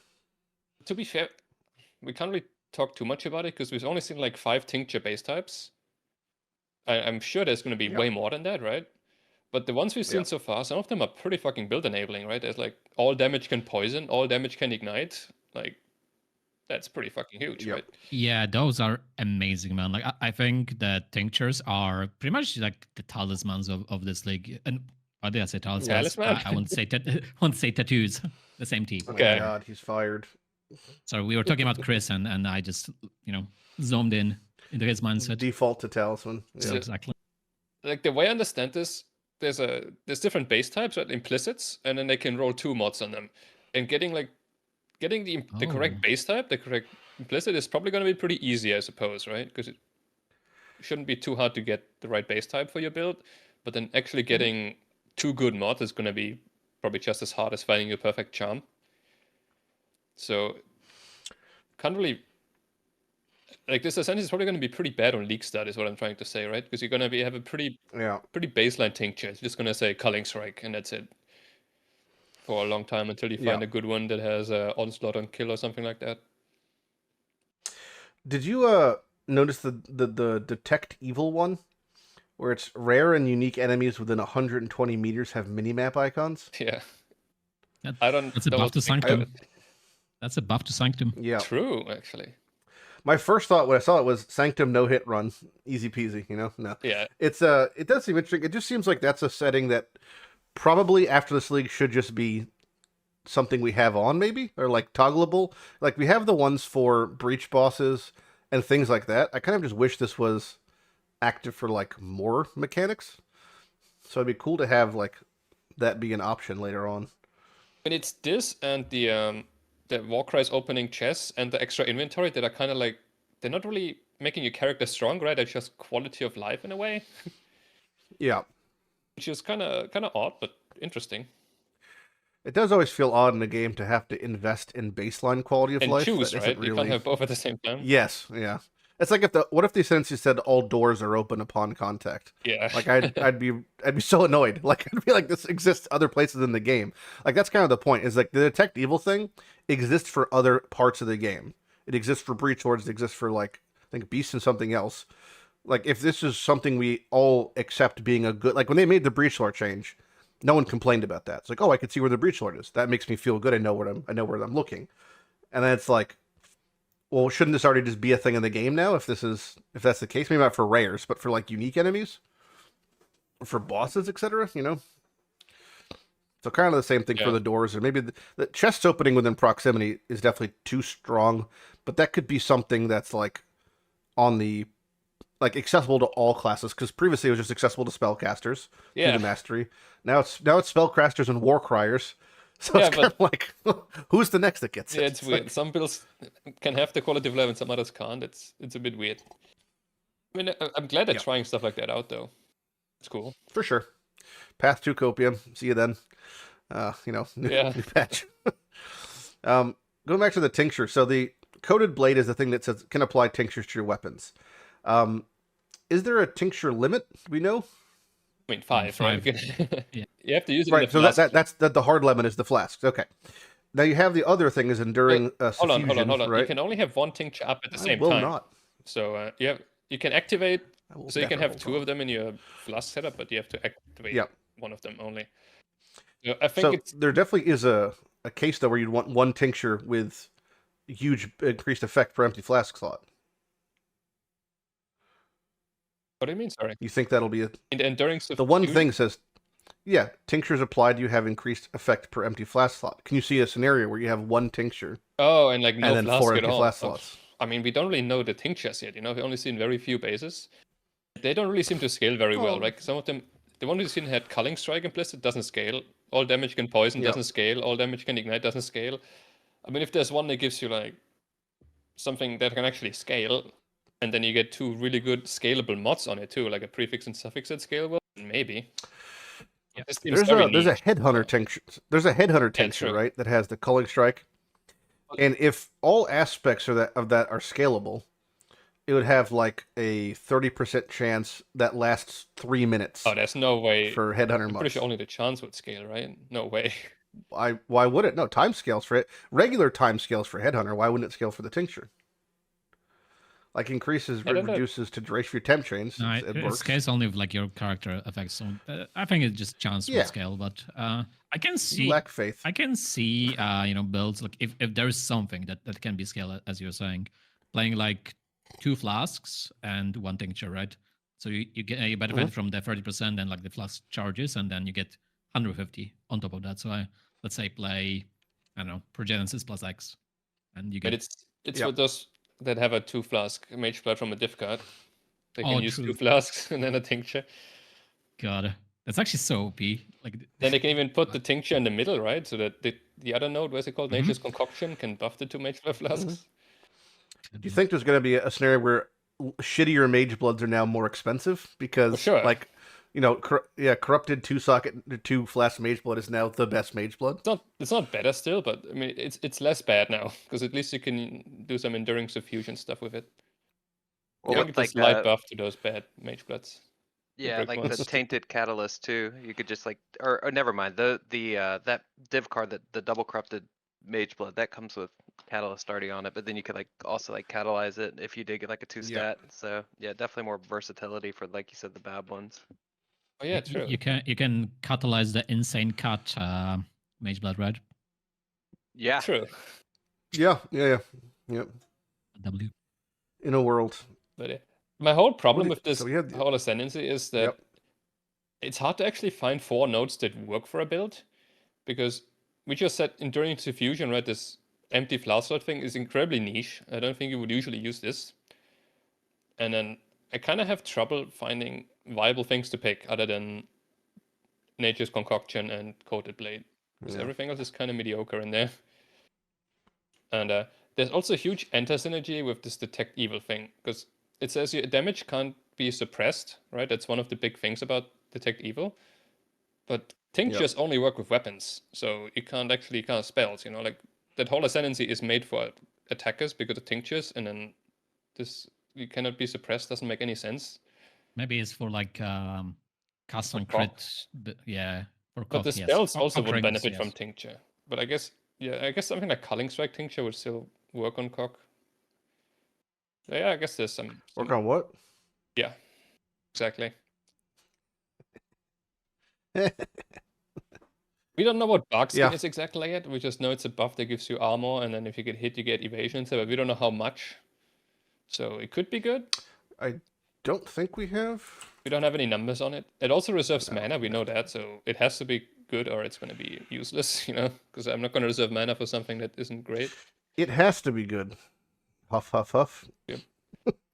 Surely. And this lesson of the seasons thing seems very underwhelming. Like, Which part?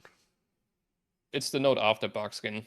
It gives you like ailment avoidance Oh, and the ailment ailment one? duration Yeah, yeah. reduction, but only if you have bark or if you have no bark. So it's kind of conditional. Conditional Yeah, I think ailment that's immunity useless. is always so bad. Like you don't want to be ailment immune sometimes. You know, you can't rely on that. Yeah. This is true. Reduced duration of ailments. So yeah, I feel- overall, I was excited for the tinctures, but the rest of the ascendancy is making me sad. Everything looks so bad. Maybe I'm Kinda just why a hater. But I feel like I would. I just feel like the ascendant or primalist is just the only choice for me. Like, I was even considering going for Nature's Concoction, right? Get the tinctures, and then I just pick 10% quantity, like the small notes 4 times. I was considering that. Because more quantity of wisps means you end up getting more quantity in maps, right? Or rarity. yes, but it's only the quantity of that color Yeah, one, right? it's So that's the one you want to focus on. kind of mediocre, but I mean, probably better than your damage can't be suppressed on a bow build. Yeah. So you're saying you don't want the ass backpack. The rucksack is Oh, the, how. I would how love live the life. rucksack. Yeah. I don't know. Just the charm one seems so strong to me. Do they though? Have you looked at the list of jumps we've seen so far? They didn't actually look that strong Yeah. to me. At first, they looked Yeah. strong in the reveal trailer, but I kind of changed my mind, and I feel like most of them are pretty damn weak. Well, Depends how hard it is. I guess Melee- if you can find the good ones relatively fast and easily, then like the first one I clicked, the Earthen one just said you have fortify and you can't be stunned. Basically, that's what it said. no. So that's it like, says movement speed cannot be slowed. yeah, if you can't go below 0, you can't be stunned. Easy. That's not how the game works, my friend. It's not the action speed cannot be You know, slowed. It's movement speed cannot. we be just slowed. play different games, Manny. We just play different games. You know, I mean, the fortify is good. I give you that. The chance to fortify is amazing. That's a really good one. onslaught on kill. The problem is like a lot of these hybrids. I mean, this just looks just like Sanctum, where it's like, oh, cool, we could get XYZ, and then I can't wait to find one of them the last week of League. You know, where it's Yeah, exactly. This is the kind of where I do feel like the crux of the problem for Primalist lies is its upscale potential far surpasses the other two, but its realistic scenario is somewhere low in the fucking dregs down below because you're gonna have, you know, plus 10 lightning res as your first charm. That's gonna be shit. Like that's gonna be the vast majority of your initial charms will not be good. I mean, have you seen that the system behind these charms is that they're based off an ascendancy node. So every single charm we've Yes. seen so far is like a watered down version of an ascendancy node. It's actually pretty similar to the ruthless versions of them, funny enough. Yeah, So you could kind of look up How the dare ruthless you. ascendancies, and that's probably going to be the charm. I will not, and you can't No. make me. I will not do ruthless research to fund my Path of Exile addiction. So yeah, ruthless players And are going to be there's prepared gonna be for some good this. ones too. But yeah, it all depends on how hard they are to find, right? Like, if it takes 2 days to find your perfect charms, then this ascendancy is going to be awesome. If it takes all league to find the charms you want, then not so great. I feel be like it's fair, gonna be yeah, I mean, you just gotta- quite accessible, honestly. Like I think it's gonna be quite accessible, honestly, if we can just speed run the mechanic, like just enter a mob, go in, go out. It's Yep. definitely gonna be better, you know, like spending an hour in So- Sanctum, right? You're saying how the value gain is based off of how fast you could go in and pull out. Like your pull out game is going to really dictate like how great you are at getting charms. Yes. Thank you. You're all my chill. I'm just an old man. I'm an old grandpa on a porch. I mean, Please indulge me. And we still don't like Warlock, right? I love this ascendancy, man. I love Warlock? this ascendancy so much. With all the blood magic You wa- stuff. I don't know. I don't know. It's very niche. I know that. Like it's Yeah. quite niche, and I think the pacify curse is also like very interesting. What you can do with it, but like the Crimson Yeah. Power, I think there are gonna be some OP builds, like some trickster builds or something 20,000 life big Yeah. guy running around. It definitely is strong on paper, right? Like, Yeah. Just buffed up blood magic builds. Wait, does it say 30% reservation efficiency in Sanguimancy? Didn't it say 50? For life, yes. Didn't it say 50 It's yesterday? 30. Am I Yeah, it was This 50 this yesterday, this yeah. is for this is from the press kit. So this is literally what we've been given. So it says I've seen 50. I'm I pretty could sure. check on- if they right. change it. Yeah, Hold, please. it's 50 on the website on the PoE/affliction. It's actually 50. Yeah. But they did buff You're it. right. It is 50 here. Wow. So they literally buffed it since the press kit. That's crazy. Because I literally, and this is obviously downloaded from yesterday or the day before. But yeah, it's like that's funny. That was just pulled and buffed so fast. So, Yeah, once maybe- again, it's gonna be very niche, yes. Exactly, But I Yeah. think it's can have some greatness in it, especially if the curse stuff is or like the effigy stuff can be Yeah. utilized in some way. I think the flat fizz is also pretty good. That cannibalize faith for like a some Yeah, sort of fizz exactly. caster maybe. Like it would Yeah. definitely be very good in a blood magic build. Or running around with a what is the shield called? Wrathpith globe. Like Wrathpith EK, some sort of fun cool guy build, you know. Yeah, it's definitely gonna be good. It's definitely gonna be an archetype this league. I'm Hold on. 99% sure there's gonna be blood magic Are you casters serious? with this I'm setup. just- 'Cause it's just free I'm just power creep, excited. for them. Yeah, I'm just excited what you can probably do in very late game with good gear with that ascendancy, because like we were looking at those charms and they're like kind of okay, but maybe in late game they're not gonna be like as build enabling. Let's say same with maybe the tinctures as well. We'll see.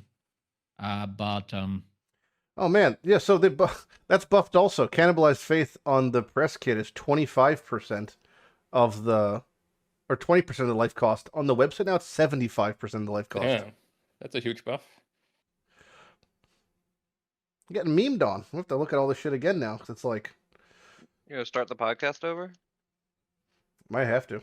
Oh, is Foul Pack also different? 20, 50, 50. yeah, let's just pull out from the podcast right now. 20, 50, 50. Pull out game strong. The yeah, I mean, what?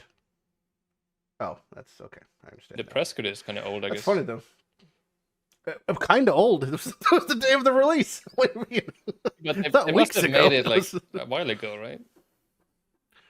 I guess so. It's just crazy that they've made like that's going from 20% to 75% is a huge difference. Like that's Casual 300% buff.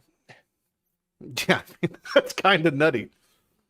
That's enough where it's like, you know, I'm playing a build like Reap or something or whatever, Bladefall, Blade Blast. Like, all right, this makes sense now. I mean, You know, it is so much flat damage, right? Like a spell Oh, easily yeah, costs like it's- 200-300 life, or you link life tap to it, it's even 500, 600, 700. You yeah, you want to artificially increase the mana cost from life tap. yeah, I mean you can add some crazy flat damage to your skills. For sure. What else would you use aside? Because the currently, let me look at. Talk amongst yourselves. I'm curious what the Relic of the Pack builds are doing right now, because that's kind of like The rest Or of like this Wrathpith Warlock builds. Ascendancy is actually not terrible either, right? Like this, I think the Ravenous, oops. it is. People say it's clunky, you know, having to look for a corpse and so on, but it is more damage and less damage taken. Like it is very powerful if you can be bothered to look for the right corpse and so on and like summon those things.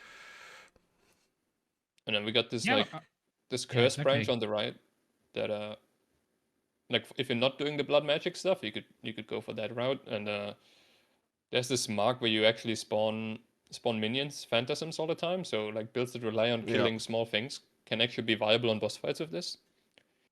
Also, like cheesing stuff with Chieftain, right? Like Chieftain explosions or like just explosions, Exactly. like obliteration, right? They gain But Vaal also- Souls and flash Yeah. charges too. And also the one that just straight up gives you 20% more damage.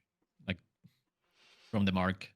Yeah, you mark I the mean, to be target, fair, 20% more damage. it does take a curse slot, right? So That is correct, yes. you could just use another curse, a normal curse, and probably get the same damage from it. Yeah. Immune to curses. Yeah. Actually, which curse is that? Is that Pacify or is that It's pacify. the Yeah. other one? Oh yeah, so it's Pacify, so you can do the memes with bosses not dealing damage at the end, right? So I think it has its Yes. uses. Quite good, I think. Yeah, again, it's don't very know. niche Yeah. because you would have to find a build that doesn't need their curse yet, and can actually use those curses instead because they use your curse limit. They're very limiting. So, like, overall, this ascendancy is very, very niche, I think. But the builds that where it fits, like, it's going to be great, Just going to be hard to find a Yeah. build that actually fits. It doesn't have those generic things, like the charms you can toss on any build, or like. But Yeah. the Warlock is a lot You more kind of niche. get like you get 4 points of like great, life fizz caster, and then I don't for the other ones. It seems like that for the other ones as well, where it's like 4 to 6 points. I know exactly what I'm doing, and those last two, you're like, all right, I think we'll definitely see some trees what's where people just happening? pick the small notes. Sure. Like for the last two, Yeah, you mean? exactly. Like there's gonna Yeah, be some builds for sure to do that. Yeah. Because it is more quant, right? I mean, if you're doing magic find strats, the strat might be to go full on quantity wisps only. And then you just get maximum 1, quantity 2, in your 3, Crimson 4, Temples, 5, 6, 7. You can get 6 of them, so that's 60% quant. You can grab. Yep. If you want it to.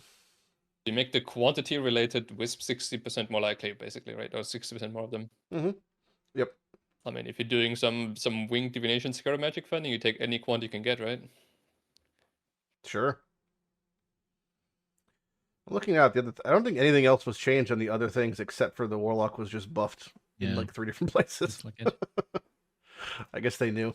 I think all in all those ascendancies open up a lot of build choices. So that was the Yeah. the theme that Mark said, the big meta shift, which honestly I think we're gonna see many new builds with like tinctures with the Warlock. I think it's gonna be really good. So Yeah. I'm not coping. Like we're gonna see new builds. I think. Yeah, Do we I think the blood sorry. magic casters are definitely going to be a thing. Like those numbers look really good to Yeah. me. And then the other thing that I'm excited about is build enabling tinctures. Like the all damage can poison or ignite. I'm pretty sure we'll see some things with those. Yeah. And there could be many more tincture bases, right? Surely. I hope there's going to be more than the ones we've seen so far. Oh yeah. Do we want to go over the uniques? Technically we have I guess 6 uniques that are known, but the 6th one is they changed the how ultimatum works, so the aspects we used to gather now become a jewel. I don't know if the way that they phrase that, right? Because it's Val aspects, previously known as ultimatum aspects, combined to a new unique jewel instead of the Tower of Ordeals, right? Yeah, I mean, The way that it's phrased makes it sound like it's something you're still going to want to farm out, probably. So the jewel probably has a lot of variation to it. That's my first thought. maybe. What do you guys think? Sure. I think with the ring, Because like with the ring they shown, also, it might be the case. Yeah, I think so because otherwise, like I don't know. Like if it's not gating the access to Trial Master, right? And it has to be like plentiful, I guess, right? well, the new ring, I assume just drops. It says it's ultimatum tagged, so I assume it just drops off of Trial Master now. Yeah, I mean But the that Val would aspects make combined to a sense, right? jewels. Because that was it would have to have some variation in the roles, or maybe it comes corrupted, or something weird, right? Because why would you want to constantly farm those if not? So I'll definitely agree that there's probably some role to it. Yeah. I mean, we'll see if it's something similar to like Forbidden Flame and Flash, like power level, let's say. So maybe it's gonna be like something like that, for example. So Or like we don't know, obviously, Trying to find. the jewel from Yeah. Sanctum. or something like that. Yeah, that's actually a really good point. Easy, I agree. Like the balance of power, like a lot of roles. I agree. Yeah, I mean, well, we can only speculate, right? We have no idea what it is. We'll have to wait and see. There are some uniques that we actually have seen already, though, but I So yeah, I've got all 5 of them up now. don't think I've. So you saw the ring. Obviously, we just talked about it a little bit, but like, it's got a bunch of fucking mods and they're all random and it's quality increase. I'm not sure what that's all about. It has basically all the mods on there, and then you toss this Trial Master Catalyst where you get a random quality and hope that it hits something. And then maybe it hits like the Life Catalyst, and then you get a huge life roll on it, and so on, right? Like you just Yeah. gamble. Yeah, It just seems like Yeah, it a seems like meme it. gamble. I don't think it's ever good, but Yeah. it's a fun item, I guess. yeah. I can't imagine it's ever gonna be amazing, but it looks definitely pretty cool though. The boots they showed, Gamble Sprint. Literal gamble in the a- name. Yeah, when hit, gain a random movement modifier from 40 to negative 100, increased until hit again. Or sorry, until hit again. So you just hit one, or what? You hit once, and then you get a bajillion move speed, and then you just fucking go. They give you Then you 30 get hit, you movement become speed on super slow. average, right? The middle is 30%, so on average they're not better Yes. than normal boots. I don't know the point of. I mean, I guess the meme would. I'm trying to think of where they would ever used. Would Like be I some don't know. kind of self hit, like self hit yourself until you get a high roll, and then you start zooming through a map or something, but you have to never get hit. Like it's kind of weird. Yeah. Pretty sure it's They, gonna be a meme item again, but it's a cool idea. They just posted the ball lightning transfigured.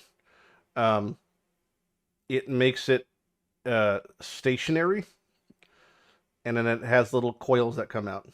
Which I don't know how this is really not just lightning orb. Stationary ball but- lightning. Isn't And that it just crazy? has, You like, just stack them on coils. top of bosses? Or can you only have one then? That was my first thought. Yeah, but like, it's just not Orb of But Storms. it looks with like it extra steps, I don't disappears, right? When you cast a new one? know. No. There's There's like 2 maximum. on the well, there's a screen. delay. Yeah. I don't know that. I mean, this just looks like Orb of Storms with extra steps to me, but yeah. Interesting. Got Ziz's generic. His intern posted some generic thing. Gonna be so much broken stuff this league. Engagement. Like and Yes. subscribe. It's good. Engagement. It's really great when his comment is less time posted from than the video he's watching. So he didn't even watch it. Fantastic. All right, moving on. New uniques, So the yes. boots, yeah. Boots are funny. Ring could be funny. There you go. Body armor, pragmatism. That's an exciting one, to Seems be honest. interesting. I think this one is There's very a- good. Think so? There's a couple cool things with this, right? So you can corrupt it, obviously, right? So you could double corrupt it, means you can get +1, and +2. Empower offsets the negative bonus if awakened or even regular, so that still gives you positive gems. So you can get like plus 14 or 16 gem levels to a specific thing if it was the right thing. I mean, what is the use case? What is that? Enlighten So, me. I don't know. Because I've been thinking about it, I can't don't think of know. It's anything like- where it's worth.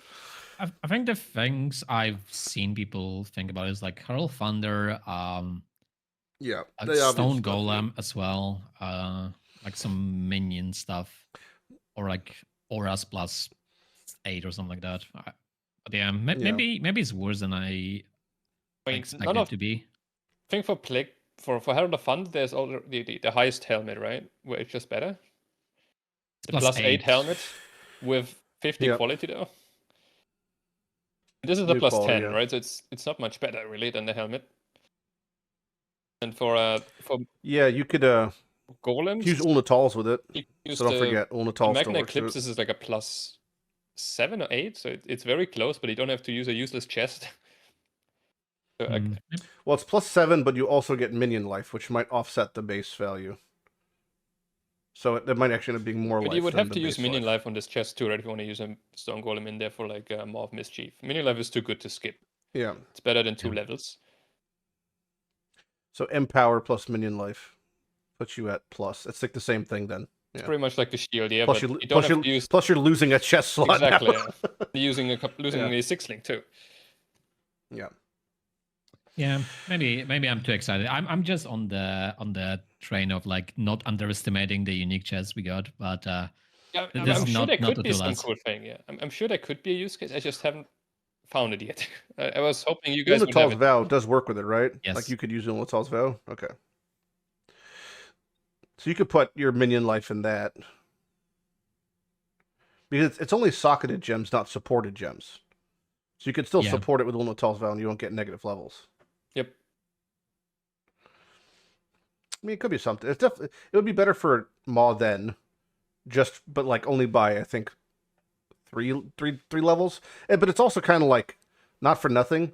But Maw of Mischief doesn't really need more damage, Yeah, I mean, like, it as a kept build. already, you know. so it's kind of like you're doing 40 mil dot damage no matter what. So getting an extra 4 levels on Stone Golem doesn't do shit for you. I'd rather just wear like a Brass Dome and not die, Yeah, exactly. or something. So it's like If it had like better stats, I don't know the but scenario the stats on it are so sad. Like, what is this? 1,000 armor and 80 mana. Yeah. It's a tabula. Holy. Yeah. Wow, so rude. One thing that it might be useful for is like early game. It's like you play some kind of build that scales with gem levels, like I don't know, like Corrupting Fever, and just play on the 4 link, and you have a chest. Yeah, that's good. true. I thought about that idea where you find it at level 49 and you just 3 or 4 link it, and then you basically get like a 6 link ish worth of damage on a 4 link. Then we're back Yeah, to tabular levels then though. Then you might as well use a tabular. But again, what was the last one? The last one was the previous body armor from Toda. I mean, it was also low-ish level, and it would be great early on. That was great end game too. But this feels like something that probably won't see early on, despite it having most of its uses early on. It's level 49, but it doesn't mean we're just going to see it like. I think it's gonna be in Act the One, League you know? Mechanic unique, right? It looks like it, at least. Oh yeah. Like if this unique had plus 14 instead of plus 12, like slightly better numbers, it would actually be good. But all the use cases I've like fought through, it was always like 1 or 2 levels off of being worth, you know? It always just kind of felt okay. too bad. But I mean, maybe I'm missing something. Captain Negative over here, Manny the negative Nancy. I'm a realist. I'm gonna have to right? call. I'm gonna call. No, you're a pragmatist. A pragmatist. That's what you are. Easy. Anything you want to say about the chest plate? Nope. Looks like a chest plate. All right, fantastic. The helmet, the Trickster's Smile. There's armor evasion, reflects elemental damage back whenever an enemy dies, or an enemy hits. When an enemy hit deals elemental damage to you, their resistance to those elements becomes 0 for 4 seconds. Is that useful? No. I don't Should I be think a so. pragmatist again? No. Is there any sort of self-reflect? No, I'm trying to think of like.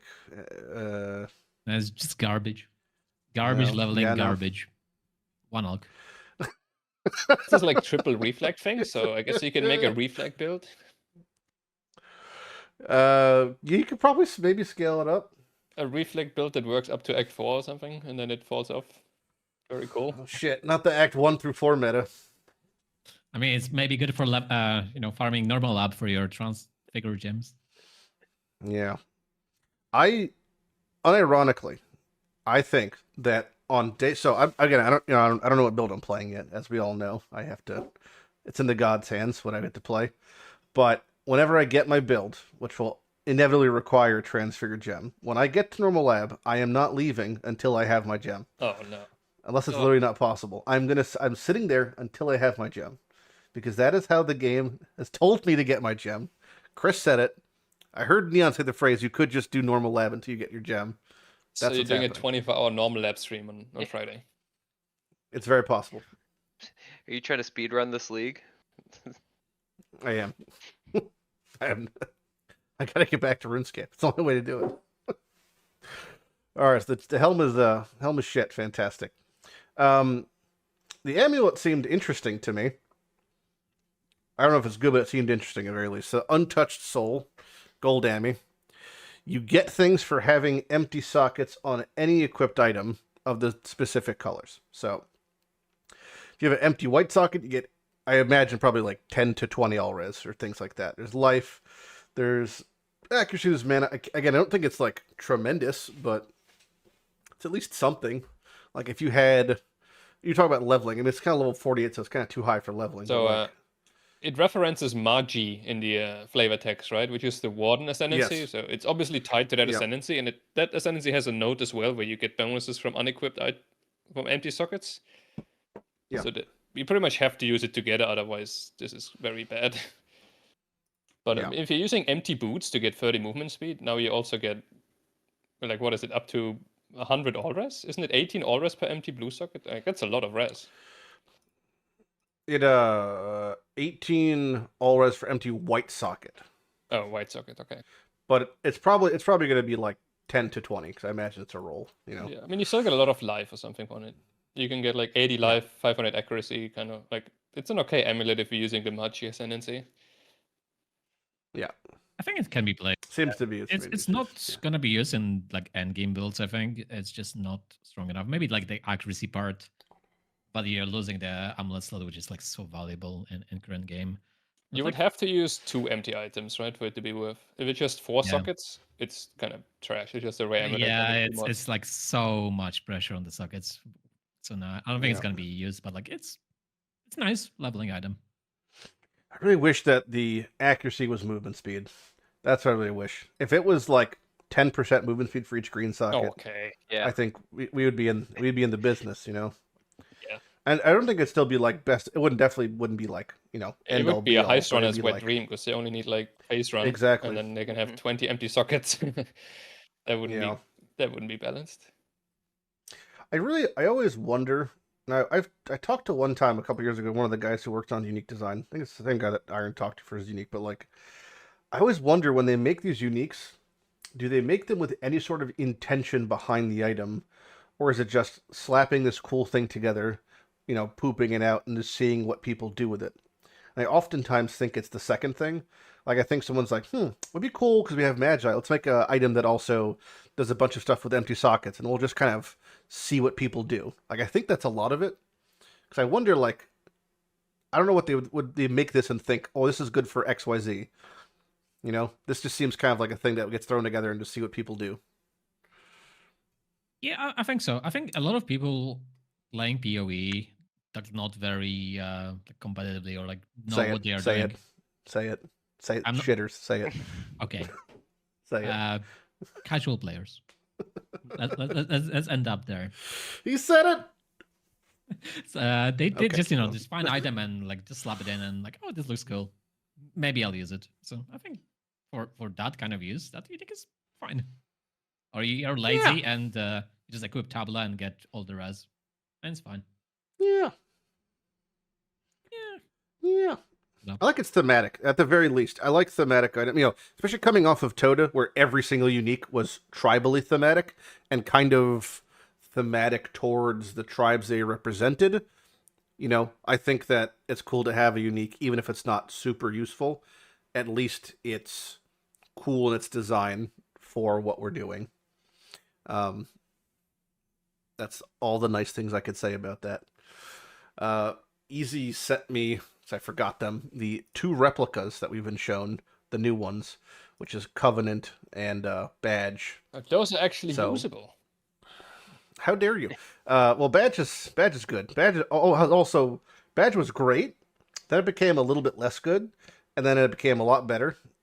Ralakesh, I would say, is a chunk of that, you know, and Trickster and all of that stuff. But Badge is back to being really good again, I think. For an amulet slot. Yeah. It's hard. It's been really hard. We've had 2 bullies per se in the amulet slot for a while, between Ashes and Omni bullying everyone away, and then Dragonflight's also pretty good now, And Simplex is, But- and Yep. Simplex is now the biggest bully of all. He's the new rich kid on the block. But yeah, Replica Badge is interesting. we already have this on gives you- Slayer, yeah. right? So it's not Correct. exactly very new, Yes. but you can now put it on the Raider. Yes. And one fortification equals 1 fizz. Was it hit reduction or fizz reduction? What's the... It just reduced double damage check. taken. It's like from hits. From his, yes. Fortification. Yeah. So you can have like a 30% fortify instead of a 20% one on a 10 frenzy Yeah, rated. 1% less That's damage a lot taken per of hit. Okay. reduction. The problem is Yeah. the last line, right? Lose an endurance charge when you gain fortification. I wonder how that works. Like if I hit an enemy, right, and I get fortify, now hit him again, does that count as getting fortify again? Because it refreshes the duration, right? Would I you mean, just that's- constantly Yeah, lose your charges? I can't imagine, because otherwise you never have I charges. mean, that's how it's coded in the game. Like we knew that because that was the interaction with Mantra of Flames before. Like people were abusing it with Fortify stacks, and it was like, yeah, it was coded like that. That every hit from Fortify counted as like separate stacks that refreshed, and like it was kind of fucky, right? So we'll Yeah. see. We'll see what happens. But I cannot imagine that that's how it works because it would just be You would crazy. just lose them nonstop, right? Yeah, exactly. Yeah. I mean, you could just say, I don't care about fortification at all, and I just ignore that part. I just use the amulet to get 10 endurance charges, and then I equip the brutality belt from Maven, right? The brutality charge belt, and Yeah. get huge damage. 30% triple damage, whatever it is. Yeah. And then I just don't get fortified. Use it on a bow build. I don't care. It's kind of funny that the fate of endurance charges for a lot of builds these days just become, yeah, endurance charges are nice, but you know what's nicer? Triple damage. The soft cost That's what I style, like. Yeah. This think could be an insane Yeah, it's cool, defensive though. amulet, getting fortify and PDR from endurance charges, or you could just go and make it into a pure glass cannon amulet, just getting huge or triple damage. I think great item Easy. to the Oh, yeah. game, man. I feel like those are good. It's going to be pretty scarce to find this though. I feel like, you know, if you kind of replicate like covenants and badges rarity, if it kind of translates into the replica world, I feel like Yeah. they're going to be pretty tough to And acquire. even more so now, because you can't just run replica Grand Heist. Mhm. You just run Grand Heist, and then you pray. Yeah. Pray to all, whatever god you believe in, SSF that you're going to Nightmare, for get sure. something. Yeah. Literally. You know what's But pretty cool, yeah. there's a blue and a green circle in the art, even though it gives frenzy and endurance. Like that's it should have been a red circle. Yeah, which is weird, because they actually have slightly changed art tinges for replicas before. I'm not sure why. Maybe they'll be rectified in the actual game, but we can only hope. The Covenant, though, is also pretty cool. It's definitely, I think, harder to use maybe than the other Covenant in a weird way, because it's like they gain a base ES cost, so you have to be playing a build, I imagine, that has ES, otherwise they can't.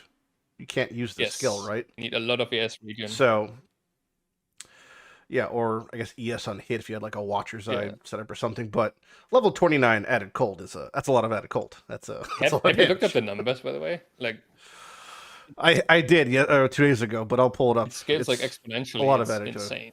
Yeah, It's like twice For as those good who as don't Awaken know- added cold level 5. Like it's absurdly high. yeah. Because of Shaco, everyone kind of started looking at, when it initially came out, how a lot of flat supports scale, and if you didn't realize, support scale in a real upwards curve. So when you start getting high numbers, it starts getting real ridiculous. So 29 added cold is 352 to 528 cold damage, which is a lot of cold damage. So if you want to compare that to Awakened added cold, it should be more than level 6, I think.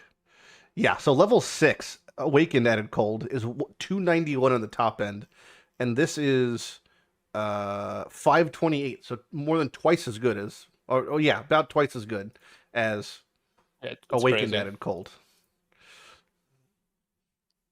That's a lot of cold damage. But can you sustain it? I mean, I don't know. It's hard to say. I think How would you're it also work? gonna be playing it on spells, right? Like Spell you're not gonna builds. be playing it on attacks. Thing. Sure, yeah.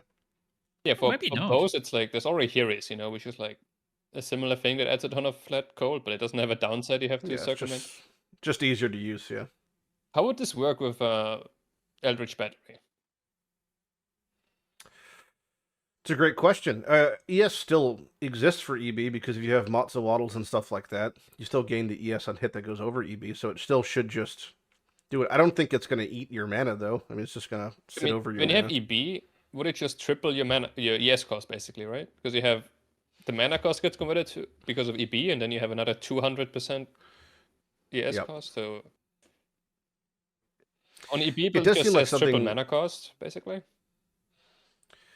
Yeah, I think you'll probably want to do it on a build that isn't spamming spells, like something that's like doing one big, Mm. like a Frost Bomb or an Eye of Winter. I don't know, something like big and hitting hard, you know? Or you just play Trickster and like you leech infinite ES, right? And it's fine. Yeah. It could just be Yeah. an Inquis too, right? A lot Or of Inquis, regen. yeah. Yep. Like 1,000 life regen on Inquis, and then EB will take care of it. Yeah. It's a good point though. Also, if you can get the flat mana cost down low enough, like if you had a Simplex on with or whatever with minus mana cost, and you can get the flat It doesn't down low enough, convert it though. could.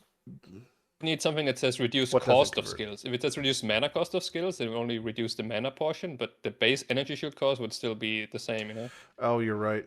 Yeah. There are some nodes in the tree that give reduced cost of skills. I think there are on Templar. Like those would work because they would affect all the costs, you know, not just the mana cost. Yeah. Is the mana craft on the bench like reduced cost, or is it reduced mana cost, like the It's mana reduced plus? mana, I'm pretty sure. Oh, okay.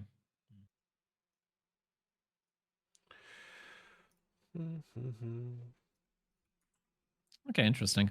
I really thought this this item was weaker than you guys made me realize. I thought it was quite weak, even though like it was a lot of damage. But yeah, it's definitely good for spellcasters. I think just attack builds, not gonna use it over Heries. Yeah. Yeah, just like not worth the effort. Because Ain't worth the headache, you know. There could still be some like Frostblade Trickster or something where they could use this as an attack build. I think it could still be a thing. Or like there's attack Inquis, right? Historically, at least they were. They haven't really been a thing for a while. Yeah. You could play that. Yeah. You right. It would enable those kind of weapons that don't have damage, but they have great stats on them. Like there's this Frost Breath mace, right, where you get double damage. Oh, the or double something, damage. Yeah, and yeah. yeah, it lacks the true. base damage. Like there's stuff like Frost that. Breath was actually it was always okay, but like especially because of Alberon stuff like that, it was kind of being used for the there's replica version, Paradoxica. same thing. But like now with with the trauma support, Frost Breath has become actually usable for a lot of people because you're getting so much flat, you're just getting the double damage from it. So I could see it being used in a similar situation where you're just utilizing the double damage exactly. mechanism to just use your dump all your flat into There are it. a lot of weapons that have cool effects, but they lack the flat damage, right? And then this comes in and fixes the flat damage. Yeah. Great item, honestly. Great So, item. TLDR, Maybe good I item. Yep, wanted to, definitely cool. actually. But you know, when are you going to see it? Covenant's tier 1 rarity, roughly. So it's like, this is probably not going to be the Yeah, there's most gonna be likely to be like seen. replica ferals or something. It's gonna be hard to find. Yeah, You just buy it off trade side, dude. What do you mean? That is true. playerauctions.com. Yeah, easy peasy. We want to talk about our starter build some. Well, I don't know it yet, though. I have no idea. Coward. I mean, Play- the obvious one is, you Play know, what you- Bow League starter just got a free helmet chant as soon as you find 20 GCPs. That's kind of crazy. No matter if it's Ice Shot, Lightning Arrow, Tornado Shot, they all get free enchants from quality now. So you can have them very, very early instead of having to find the helmet chant. It's pretty crazy. And they've already been great Yeah. league starters, so I Can shot only get that recommend that. 60% AoE angle. You know. iShot is actually very good now, I think, because I didn't like iShot at all because it was just bot clear, but now with this enchant built in, it's great. I think iShot Yep. is a good contender. you still need to Well, find area of effect, I think, though. Like you need to. There's a mastery for both that gives you like 20%. And maybe Yep. you have to run like That a is true, cluster yeah. duel. You need to get some AoE scaling in to make Ice Shot nice, I think. But I mean, Val Ice Shot is so satisfying. That's the main reason I would is. ever play I- Ice Shot. Val Ice Shot is so fun. Having messed with the both, you know, we've all played, I think, both of the bow builds, the new Val versions in recent times, and I definitely like. I think Val Ice Shot is way better for playing an actual build. Way more satisfying. Single target feels like ridiculous when you're just walk up to a map boss and Yeah. you know hit spacebar, fucking make your boys. The gang comes in, but for MFing specifically, I really love Val Lightning Arrow. Like it's so fun just to fucking hit it and start walking and just watch it clear behind you. Yeah. That one's a pretty satisfying one. So having that built in with the 2 additional nearbys is pretty nice. Yeah, it's a huge buff for Lightning A lot Arrow of too. options. To clear I think damage the real better with it. question is Headhunter or Mageblood. I think Headhunter this league for the bow build that's going to be inevitably played could be a lot of fun for like ultimatum farming. Yeah, we haven't talked about Yeah, ultimatum at all. Yeah. Yeah, we could discuss it. So Ultimatum has replaced. Well, it's been added to the game. Metamorph removed, and then they occupied the spots in the tree that Ultimatum or the Metamorph had with Ultimatum nodes. I am doing a little bit of Ultimatum on my Atlas tree. The only thing I'm grabbing is the chance to contain ultimatums because for whatever reason, I don't know why ultimatum just has such high percent chance to contain, but the one 4-point cluster has a 30% plus 30% chance for ultimatum, which seems like a lot higher than most other skills. Like even right next to it, you have delirium, which the small nodes are 4, the big nodes is 10, but for ultimatum the small nodes are 5 and the big node is 15. So they definitely gave it some favoritism, I guess, for its spawn rate. But what do you guys think about all the Ultimatum Atlas nodes? Well, I Don't cannot. all speak at once, Well, you bastards. Well, I didn't look at them. That's the problem. Like I cannot. Oh say, my god. I didn't look at You them. didn't do your homework. I mean, it's ultimatum, man. It's like you stand in the circle and stuff dies. Like it's gonna be the same as it was last time. So I'm not expecting like sweeping change. So it's kind of hard to say how it's gonna feel. But it's ultimatum. I'm not Well, not a they're big. valuing it, which is crazy. So it has a like 60 something chance to spawn if you just grab all the nodes on tree, but they're valuing it at 10C from the Keurig League, which is like very high for something that has such a tremendously high spawn rate. It's kind of same with ritual, Why do you right? So it was. Yeah. They just wanted to have it on the Keurig, so people have an option to just click it and have it, right? Yeah, probably challenges associated to them. Exactly. Yeah. Yeah. It's- Then the chat pointed out the 10C is the same as if you just use a Rusted Scarab, by the way. So if you want to do a Rusted Scarab, it's the same thing as spending 10 Chaos. Yeah, I didn't really look at the nodes either, but like the one that I vaguely remember was like one of the big ones where it says like double the rewards, like Trial Master doesn't spawn, and I mean at least I probably for most of us, right? Yeah, goal is probably to find as many Trial Masters as we can. So if there's anything that natively buffs Trial Master spawn chance, then take that. There's one cluster. Okay. So there's the cluster has it ends up being 70% increased chance for the final round to include a boss, which is really weird wording that they wouldn't say to include Trial Master. Yeah. They said the word include a boss, which makes it seem like there's more than one ultimatum boss. And then even the thing says the ultimatum boss drops a full stack of random catalysts, which is like, why wouldn't you say Trial Master? So I'm not sure if that's just like a clerical wording, but it leaves a little bit to the imagination where it's Yeah, like, I mean, if you're new and you don't maybe know that there's- the Trial Master is ultimatum boss, this clarifies it, right?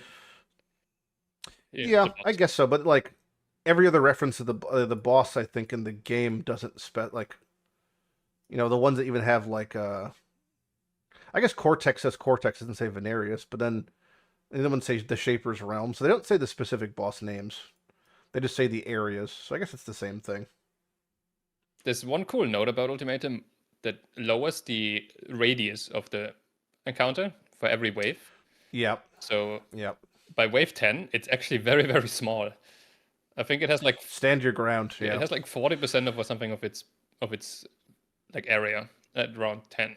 And you can even go to round it's a- 13, right, with that keystone. So you can make it incredibly small. It's a 3% reduction per round. Yeah, but it's a radius reduction, right? So it gets really small. Correct. Yes. It gets And very then they small. say they grant rewards as though you completed an additional round. So does that just mean double rewards? Or does that mean it's like you're getting the 4th tier reward on the 5th, or vice versa, the 5th tier reward in the 4th I think tier? that's what it is. It scales faster, Yeah. basically.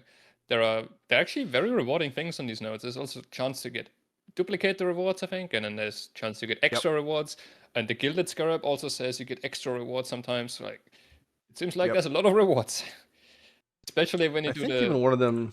the 13 round one. I think The- that keystone is going to be like the end game of ultimatum. That's like Oh yeah, so the higher tier scarabs grant increased experience from ultimatum, that seems weird. and then there's also a node on tree one of the small nodes, or two of the small nodes grant 10% increased experience each. So It's odd that they give Yeah, experience. I feel weird. like that shouldn't be a yeah, thing it's weird. because a lot of people don't care about experience, or sometimes you just straight up level 100 already and you don't care, right? Like, I don't know why it gives Yeah. experience. Kind of lame. Maybe it applies to, I don't know. If it applied to gems, it would make sense, I guess, also maybe, but I don't know. I got nothing. And there's notables that let you kind of temper what reward you want. So there's increased chance for uniques. For inscribe. Also, this is actually interesting as well. A lot of the notables do it in impact what the inscribed ultimatums drop. So if you were hunting currency or unique specifically, you could pick up the ones that say the ultimatums have a higher chance of uniques, but also the inscribed ones that drop have a higher chance to give uniques. Yeah. And a lot of those have good kind of The unique ones are like you know, you upgrade one tier basically, right? So you have to input random tier 1 Yes. unique, for example, and get random tier 0 unique. So it Yeah. could be an okay way to try and hunt for like some big uniques, some tier 1, some tier 0s. I remember Maybe. I think in Ultimatum I found one that gave me a Shavs, and I had to put in like a Duress of Defiance or something. So it was like the exact scenario you're describing. Like I put in a tier 2 and I got a tier 3, or vice versa. Yeah. So there could be something there. I find this design kind of odd. Like it seems like it's made for SSF, you know, but in Trade League it's so weird. Like it might as well just say put in X chaos and get Y chaos, right? Because that's all what uniques are really. Mhm. I think it's kind Yep. of weird design for Trade League where most people play, but it's a very cool SSF thing, you know, changing one unique to another. Because sometimes you might just have a unique you don't care about, and suddenly you get something useful instead. Yeah. So you're still The more going to I be look at happy those- about getting random tier 1s, you know, even if you're that trash, quote unquote, but there still might be fodder for an ultimatum later. Leggy. Yeah, the more I look at those nodes, like well, I'll touch on the unique topic. Like I think Scry ultimatums exactly. Yeah, you can do some interesting things with like agency with those nodes, but maybe you just don't take those notables and go Wandering Path. And like if you look at the small passives, like scaling them Wandering Path, seems very good, especially if you're looking for Trial Master, because the Trial Master notable at the top, right? It says 30% chance to increase it for the boss, and like that's 17 total, and with Wandering Path is just 18 total, Yeah. right? So 80. Yeah. so it might be that way to do it, and like faster ultimatums. Yeah. More to your point, the small nodes in the bottom cluster are 8% increased number of monsters. So that's 24 to 48. You know, and you'll get the spawn rate, I believe, close to like 100% across the board. Yeah, and the So I do nodes in think the left Wandering Path exactly. feels really strong.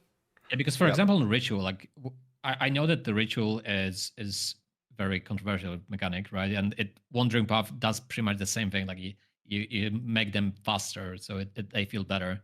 But Ritual needs rerolls to like utilize it fully, but Ultimatum doesn't. It's a good Ritual, so this might be the Yeah. way to go. Yeah, it also, like, more to your point, equals the same chance to contain rate. So if you were to pick up Wandering Path, like the main spawn node is 30% chance to contain Ultimatum Yeah. for 4 points, and for 3 points you're still at 30%. So it's actually more bang for your buck across the board. You're now getting 40% increased experience for ultimatums.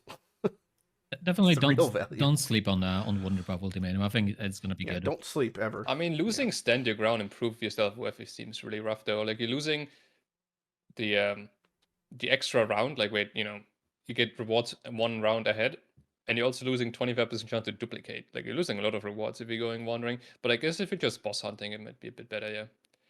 I think boss hunting, and also maybe just having this as you already have a Wandering Path tree, and you're going and you're in the area. It's like to pick up what we're describing. Yeah, makes sense. Forget the boss nodes. It's like, what is that? 9 points to pick up the bulk of the southern ultimatum stuff. That's really, really high value. And it's faster, right? It's So going to be a bit faster, right? It's going to be less value overall. It's not going to like duplicate the rewards, Yeah. but it's going to be a bit faster, right? So just that southern section for the whatever the 9 points, that's 50% chance to spawn ultimatum. Just for those 9 points, if you're down there. Which to me, it like, as kind of like I'm already doing 2 other things. This is like my third half-assed thing, you know.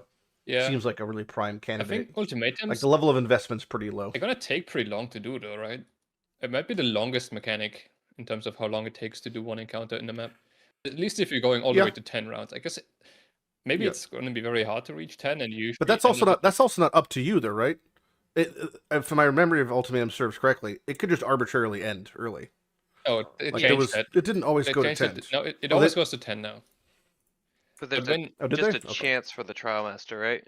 yeah, in the past it was if it goes to 10, round 10 is trial master. But now it always goes to 10, and then there's a chance for round 10 to Oh, be you're right prime. then. Okay, yeah.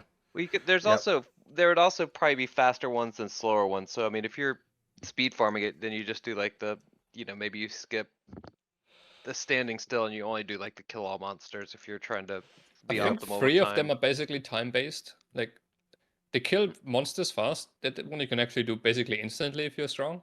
Mm-hmm. But the other ones, Mhm. they all have a timer. Like you have to protect the altar for X amount of seconds, you have to survive for X amount of seconds, or you have to stand in circles for X amount of seconds. So those can't really be faster than what they are.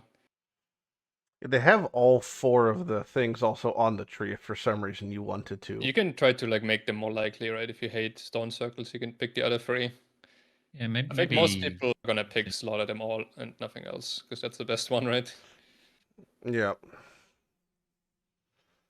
Although maybe the survive one if you're trying to like grind out, I don't know, something, whatever. Probably similar. I think all in all, it's positive thing we got ultimatum because Metamorph was just it's not a mechanic. Yeah. I am surprised they just scrapped it. Like, I mean, maybe it'll pop back up somewhere, but I just every time they just like, all right, we're removing everything. You know, they added the catalyst to Ultimate, they added the uniques, but it's like the entire area. Like, where am I going to open my div cards now? You know, Yeah, that's Tane's the Labyrinth biggest is gone. nerf for sure. Where's Tane's Lab? where's my div cards, man? It's a huge nerf. Huge nerf to div card Gotta opening. go to the. Where do we go now? 'Cause we can't go to Toda either. That was another good place to open. Can you go to lab? We have to go to Like Einha. aspirants? Einha has a stash, It's, right? it's menagerie. Yep. Yep. Oh no, not the same, man. What I like about Ultimatum's Atlas passives is it actually opens up different like strategies and ways to play Ultimatum, right? You could go for the full difficulty grueling gauntlet, which is probably about as hard as doing Simulacrum 30 or Uber bosses. You know, you need like a really strong build to clear that. Or you could go for like a boss hunting thing where you just, do wandering path, maybe even like Leggy said, where you just speed running it through and don't really care too much about the rewards and just try to hunt for bosses. Or you can do the other keys. I haven't talked about that one, but that one makes it a lot like easier, and then you try to just Ruinous wager. try to like for like early league where you're weak, you can just aim for like 7 rounds maybe with Ruinous and hopefully survive that consistently and skip some rewards essentially. I kind of hate that node. That reminds me of the expedition node, where it's like they spawn with an additional 20% life missing. Like I just hate that so much. I don't know why. I don't like when the Atlas passive inherently makes like enemies weaker for some reason. Like the same with those 2 nodes that like say, they deal more damage and have less life or whatever. Like those things. Also, Just always irks me. I think for Ultimatum, it might actually be the first time that these keystones, Dance of Destruction or Wellspring of Creation, are relevant. So, because Ultimatum, a lot of them are just Yeah. surviving, right? All you have to do is survive Yeah. for X amount of time. So maybe just go for the enemies have more life but deal less damage keystone. Yeah, just run around in circles. Yeah. The Wellspring of Creation, yeah, and just go survival mode. Because if you do Wellspring plus Ruinous Wager, monsters are going to deal They not don't much do damage. Even though it's wave 13, Yeah. you might not die. You just need to not get hit. Yeah. Definitely It's fine. excited. Like there's multiple ways, and it's not obvious like what the best way to play Ultimatum is. I think that's cool. I agree. Metamorph bad, ultimatum good. Well, maybe now I could get my missing Metamorph unique. I'm still missing 1 after all these years. And it'll just be in the core pool now, probably quite common as well.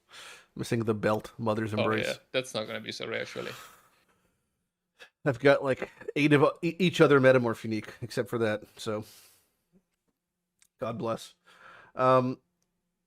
And we said for starter builds, you guys don't know what you're doing yet, or just Manny said he doesn't know because Manny's a fool. Tornado shot for sure. Wow, what a surprise! Definitely the move. Daring, are we? Yeah, live on Yeah. the edge. No lightning I arrows. mean, Straight to jail. Straight to tornado shot. That's Straight to 20 I GCPs. mean, for me, it's similar to the EZA, but I'm not sure. For me, it's quite interesting to think about some poison Pathfinder builds, especially that they buff the Blade Yeah. Vortex, and Pathfinder is just cozy. So I'm thinking about Pathfinder something, but other side of the coin is just ally into tornado shot, and I was thinking about racing to level 100 in this time around for funsies. So Ooh. maybe I'll do that. Mm. So we'll see. But probably some Like some how, ranger. You'll be racing to 100, while I'll be in normal lab still after the first 24 hours. Hopefully Overall, not. for starter builds, a couple builds have kind of been, a couple staples have been murdered, right? Like RF as a starter is a lot harder to pull off now.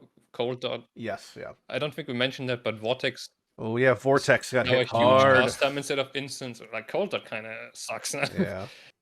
So like it's a bit more limiting. Yeah, Even it's that's a hard to big one. find anything they can compete with bows, man. It's hard. If you are into minions, almost every single minion has now 40% CDR in it, which is pretty good. Definitely more comfy. I mean, SRS didn't it's get fun, changed, still right? play. So it's good. I don't think so. Not really. No. SRS is very strong. People Yeah. were very It's worried about SRS weird because wording, of the though. change of the wording, but supposedly it Yeah. effectively doesn't change anything. It just makes the gem less annoying or less complicated, I guess, to read. Yeah, and the quality is also, I assume, better, but also kind of weird. Like, they lost 20% move speed, but there's just a 30% chance to summon an extra SRS, which you probably want, but maybe you wouldn't want. I don't know. Can't be terrible, you know? Yeah, no idea. Yeah. The wording is very strange, though.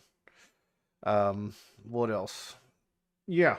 I think And I don't know my starter build. one build that I would like to point out as a starter, which can be interesting, is Divine Ire. Like Divine Ire is definitely on the radar for a decent amount of people, I think, because it like takes shorter to charge on average and less clunky. It actually takes longer. Really? Well, now it has more stages. Well, now it has more stages. Yeah. It really does. That's That's like 10 longer? stages. I don't know. Like Well, when I did 10 the testing, stages? it's not. It very has longer, half the no. stages, right? But you don't get double stages against bosses anymore. So that would make it even. But then it also lost a 40% chance to get an extra stage against normal monsters. Yeah. So Yeah. it takes the same time or a bit more. I mean, Really? Yeah. when you do fully charge up, it does more damage now, right? The multiplier is bigger Yeah. for max, especially for ailments. The ailment one is like giga buffed, isn't it? It used to be like 600 increased, now it's 1,000 increased or more. Oh yeah, right? you're right. Correct. I yeah. misread So, that, but yeah, Takes it's a interesting to little think longer about. to charge up, but when you release it, actually it could be pretty huge for Ignite now. But then Yeah. it sounds good, but when you actually PUB the numbers of these spells, you always feel disappointed when you compare it to attack builds nowadays. I Yeah. don't know, maybe Also, I'm no just bad. tinctures. Tincture cope. Nope. No tink. No tink for me. Well, Yeah, I mean, if we're talking about RF got nerfed, if you're truly coping for RF, you just play Guardian and grab the RF minion after normal lab, and then just walk your way through maps because the thing is RF on crack that just follows you around. Oh, really? The big boy, the 20-second Giga RF minion that just one shots everything until maps basically. That sounds fair.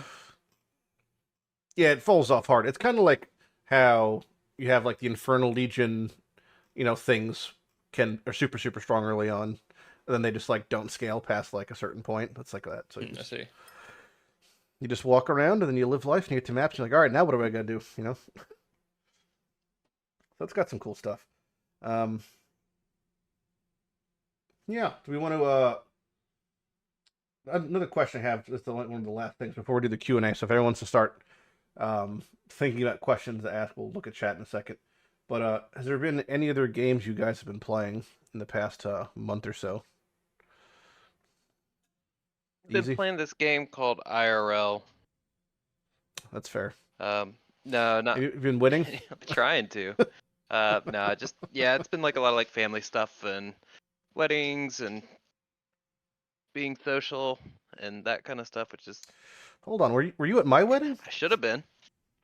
Oh man. Bet that He was was a the banger. bride. Oh yeah. He was the Yeah. bride. Yeah. Well, yeah. Thanks, Yeah, doll. yeah. I just changed my name in Discord and ladies Oh, Discord. shit.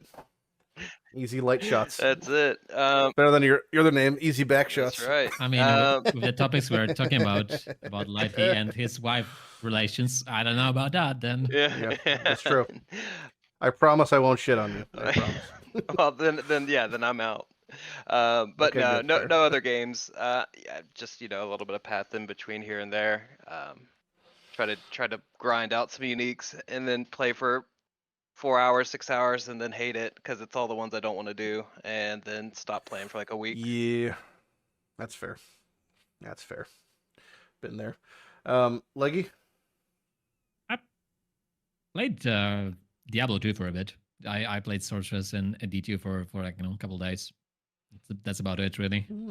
Yeah, honestly, like You play you play D2R or are you playing like old D2? no, D2R. I really like the remaster, what they did to it. So I just always have this like phase of I wanna play some Sork in D2, and it's fun. It's fun to That's fair. revisit the game here and there. But Yeah. other than that, no, not really, not much. Cool. Manny? I've been getting back into Dota 2 for a bit in my free time Uh-oh. after not playing it for Uh-oh. years. So yeah, I've been Uh-oh. refreshing my Russian. I'm fluent again now. Nice. Suka. Glad. Suka bliat. That's good. Yeah, I've also been IRLing like easy, and then when I have a little bit of free time here and there, just been playing RuneScape. That's it, which I could thankfully do on my phone. At and then also we were playing. I play Raid every day, but we're at my wedding, the day of my wedding.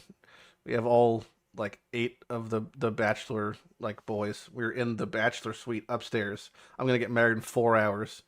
And we have all of our phones out, and we're all gambling, playing Raid, just at my wedding God. day. Just degens to the grave. You know how it is. Nice to hear. But yeah, looking forward to Path. Yeah, so us playing League is exciting times. I'm curious what I'm gonna be playing. I'll be finding out Tuesday. That's when the wheel video goes out, so I'll learn when I'm playing then. Got a lot of good builds on the wheel. Omni TS has been on there for about two years now. Still have never hit it, but it's there. Hopefully. We want to do a little Q&A maybe. There was one question I saved because I saw it earlier. I don't even know if the guy's even here, but I'm still going to answer the question. So it was, I want to be able to do Blight Ravage day 1 at the start of a league. What do you think would be the best build for that? That's in SSF, that's a little hard to pull off, probably. It's super easy to pull off. DD Elementalist. How Yeah. dare you? Oh, well, yeah, okay. You that's literally fair. enter the map at level 85 and you one-shot everything. Yes. Best build in the game. Yeah, so utilizing their life pool against them is one of the ways to do it.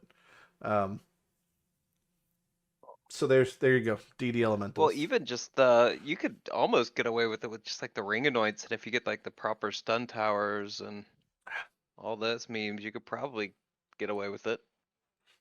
But day 1, you think you're gonna have the right oils No. and stuff? Someone will. Thing is, Maybe. these things have like Maybe.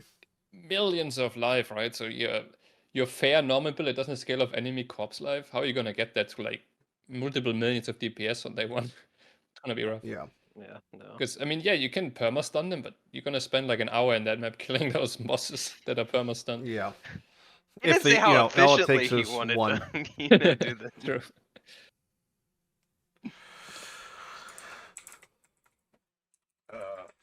Is it 2 words? Someone asked a question about Rune Blast, but I don't know what the fuck. How do you spell it? Was it Stormbind? What is it? What is it under? Stormbind, right? The thing is, if the change is significant, I wouldn't even notice it because I don't know how the skill worked beforehand. Yeah. Yeah. It caused runes to have more AoE each time they have been improved instead of providing cast speed. I love improving my I runes. mean, honestly, Problem was, any of these builds are so clunky and slow compared to just like what we're discussing being like whatever Omni TS bow build. We're not sitting there playing fiddle my rune for 10 seconds. You're just like one shotting a screen and moving on. I mean, I've seen people play So. Stormbind for memes, so like it was okay, but like what that build needs is not AoE usually. It's mostly like cast speed and movement speed and like stuff like that. So it's like it's gonna be okay, but like it's not what the build needs, really. Yeah. Unless there's a way to like I don't even know, like fully improve and build out the entire screen of runes within like a second. So think about it from the perspective of a 2-stage skill, because in a way it's effectively formatted the same way. So think like Bladefall, Blade Blast. For you to play a skill that requires 2 stages, it realistically has to be twice as good as the builds that require 1 step but are doing the same thing but better. So what's the benefit of you going through the effort to place, improve, and cast the runes versus a build that does the exact same thing but doesn't have that amount of setup? It has to be doing something other builds are not. And currently this build is not doing it. So if it had tremendous damage, like mind-boggling amounts of single target, that would be applicable, because you're playing something similar to a mind build or something that has very slow AoE or clear but has insane single target, so it's its vein of efficacy is bossing. Stormbind, what is it really going to be used for compared to things that aren't clunky, that don't have 2 stages? And you could just, blow ass and go through the entire map in 2 seconds. So if it doesn't have something worthwhile, doesn't merit that amount of effort put forth, it's not going to be comparable. I think that's a pretty good summary of how like these sort of problems occur. It's just... I mean, yet again, the build has damage. Like it has damage. Is like okay to play. It's clunky, yes, but yet again, it's not AOE that you need like flat damage. Like I mean, scaling the damage and scaling the like how fast you improve the runes, right? So maybe it will help like the clank for mapping before you can have the giga damage to one shot bosses, which you can do as people proved in the past, but I don't think it's very significant change, at least. Yeah, so I mean, if you want a boss with it, and that's like, if it's more AoE, it's more like redundancy for its single target, then it probably is it's definitely gonna feel better. I can't imagine it feels worse if it's just talking about AoE equals shotgunning for the rune improvements. I don't think But if it doesn't overlap, I don't think that skill overlaps. No, I think it just increases the radius and like of the runes, and they just be more. It just explode in the bigger radius. Does overlap really? I imagine it's probably like seismic trap in a way, where it might overlap in that same capacity, where you reach a break point of AoE where the circles start covering each other. So if that's the case, then it makes sense. Toxic Rain or the pods or whatever. But yeah, any other questions in chat? Leggy Clues, Gamer Engage. Sorry, I only play bow. I shoot arrow. Mm-hmm. Any other Q&A questions for chat? It doesn't have to be path related. You can ask us anything. Real life advice, dating. You can ask us cooking. You can ask Manny his social security number. I don't know if they have him in Germany, but there you go. The way to use cock ring, for example. On hand, yes. Where did the tattoos go? To standard. then they're removed from the game. There's no more tattoo. The ones that exist, but the ones that are gonna be, they're gone. Yeah, that's a good one. What's your favorite shape of pasta, lady? I am partial to pappardelle, also mezzo rigatoni. I do like also gnocchi, arborio rice risotto. I'm a man of different types. Any good stocks to invest in? Triple M, Lucent Technologies. X. Yeah. X. Yeah, invest in X. Invest in X. XDD. I always forget it's called X now. And I still just call it Twitter. I can't not call it Twitter. What spices should I put in your chili? Chili? Spice. Salt, pepper, garlic, cumin. Dark chocolate. Will, Manny, and Leggy play bow? Yes. Shut up. Yeah. Just shut up. I'm not playing bow. Opium. Probably is. I'm playing bow. Has Manny thrown anything after losing a Dota 2 game in the last month? No, I'm always calm and Probably. collected. Yeah. No. He threw away his virginity. That's what he threw away. I only throw games. As a techies railed him. That's what happened. Will PoE 1 and 2 have connected chat? Oh, no shot. Like you're saying, like a cross game chat. So like you could DM your friends, unless the only way that's possible, I would say, is if GG decides to make a client, which this is possible, I guess, if they made a launcher and a client to launch Path of Exile 1 and 2, similar to like a Battle.net type thing, or like another game company has, and then that would probably have a connected chat network through messaging, but I don't think it'd be like an in-game chat system. It'd have to have some other system that, like, the infrastructure to do so, but I don't think it would be just in-game chat. But it's possible they launch a client. I could see it happening. The problem is it would be making a client for 2 games to launch through, but it would kind of be like laying the foundation if they inevitably make more games. I doubt it's gonna Manny's happen. probably an Invoker player. I doubt it. I was an Invoker player. I never played Invoker. I played Invoker and I played Meepo. Pugna's good. I played a bunch of Geomancer in Dota 1 and 2. Geomancer and Invoker. Those are my 2 favorite. You're a nerd. I am. I'm a high APM nerd. I played so much Dota 2 on launch. My problem is I was so high ranked. Dota, my account is like, it has the old rank that I had years ago. So when I play, I Yeah. get stumped if I play anything I can't play properly. So I can just play like easy Yeah. stuff recently, like partner support or Trent or AA. Yep. Dota 2 is a good game. Like, well, I should say, I don't say, I would probably say every single MOBA is I think, any sort of lane-based game, I think are really, really good. And almost always the downside is the community playing the game and the people playing it. Yeah. It's like the game is great until you get to play Great it. game, but there are people. You have to play with it's them. coming from Dota 1 to People are Han actually to unbearable, Heroes, yeah. and So many people Yeah. they're just blind to their own mistakes and just literally blame everyone all the time. It's hard. Yep. But there's a mute button. Yeah, You can just MOBAs, chill. they bring the worst end. I really want to see. I want to see a MOBA that has prox chat. That's what I want to see. A MOBA that has proximity chat. I think I'd play that. Well, you have So when you're physically next to like someone in the lane, you could shit talk them, the opponent team, God. and then like they die and you just hear them screaming in the distance. Like I would, as you walk away, I'd play that. It's not That what sounds so good. Smite was. I don't know. I don't know if Smite had proximity chat, but maybe. Imagine. Proximity chat was so good. Proximity chat to me makes games these days, especially because you have all the things like Lethal Company that just came out. Like prox chat is so funny in games like that. What are my league start costume plans? I can't tell you. I can tell you that it's Christmas themed, but that's it. Lethal Company stream. The morning of League launch and probably maybe like the Wednesday before we could play Lethal Company on stream. But Thursday I won't be. I'll be gone. I'm gonna go see the new Ghibli film. Go see the boy and the heron. Big Bird. Anything else? Any questions in chat for us before we fuck off? next league mechanic that should be removed. What? My clothing? The next league mechanic that should be removed from the game. Like in the same Oh, form what's of, the next of, one? Metamorph. I think my candidate would probably be Einhar in some way. Like kind of rework it together with Harvest or something. Clunky. But it seems so outdated. It's definitely clunky. I guess you could check here. Let me check. Probably Tormented Spirits, right? Like it.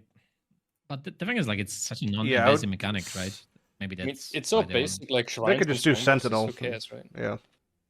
No, yeah, those are kind of whatever, honestly.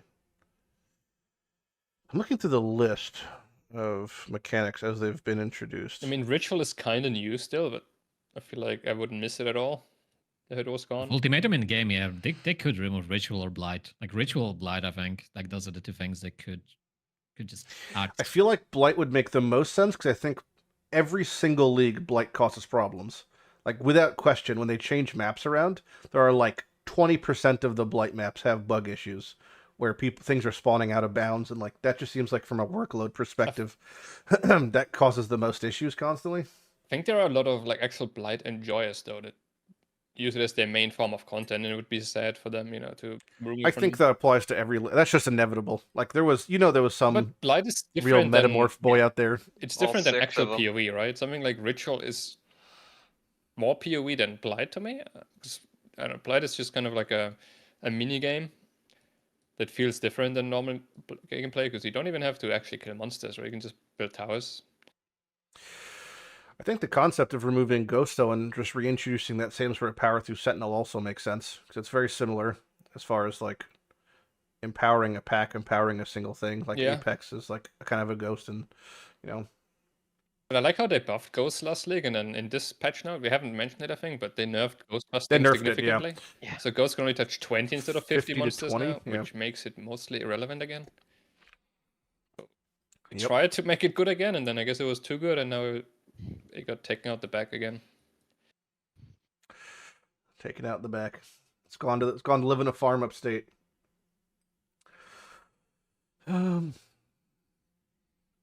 What about things like Betrayal? Betrayal's pretty convoluted for a league Betrayal by is, today's standards. It's so is the good. best mechanic in the game, man. It's I good if love you it. know how to use it, but Just don't be think about bad. from. Yeah, but you know that the direction they're going is effectively the slowing down and the dumbing down of Path. So like, the Betrayal is a high brain, very high wrinkle rate, Yeah. in your brain. I to don't do know, man. Betrayal. I always thought that Betrayal is like pretty easy to get into, but like insanely hard to master. Like if you want to do everything very well, but like just clicking things, it's still like 70% effective. So I don't know. It's possible. It's possible. I think it's just very nice visually, like all the voice acting, all the characters. It's so Yeah, much you're talking better. about removing. You're gonna remove Einhar. He's like the most iconic. I'm voice not even man. saying Come on. removing Einhar, but like the beast hunting mechanic could be gone, and then Yeah. maybe Einhar could be in like a new league. Maybe they could do like a Bestiary 2.0 basically. Maybe combine it with Harvest. Those are kind of related, right? They're both crafting things. Sure, but so is the current league is also related to Harvest. They have all the same the Yeah. Vivid Wisps, the Primal Wisps. Just feel like there's You get one super league. some potential for a future big rework where the beast hunting stuff gets essentially nuked, because that's not really very fun and kind of dated, true. like UI wise and everything too. And then they could integrate into a different mechanic or have a new one that replaces beast crafting. I'm looking at the league list. I totally forgot Crucible existed, which probably is a good thing. Surely that's not Those coming weapons back. are so good. Yeah, but that was like Yeah, more channeling. a real execution dud. Yeah. It was very similar to Ancestor for me. Well, I mean, if they, if they'll scrap all Toda, I mean, that just shows that. Yeah, well, they basically did. Yeah. Well, I mean, just from like, the design or how much work went into all those voice actings and You stuff. say that, but I think from the beginning, Toda was only set in Path 1 because they had it already done in Path 2. Like, I think most of those assets are going to be popping up in Path 2. All of those chieftains, right, from Toda, their animations and everything, that's probably straight copy paste from PoE 2 bosses. I don't think they're doing any new work these days. Like, for the most part, like anything we're saying, I mean, it's the same thing with like when we saw Scourge mobs. The second I saw that, I was like, oh, those are way too good looking for Path 1. Yeah. Those are for sure going to be pop. That's a whole area in Path 2. It's just like the Scourge area.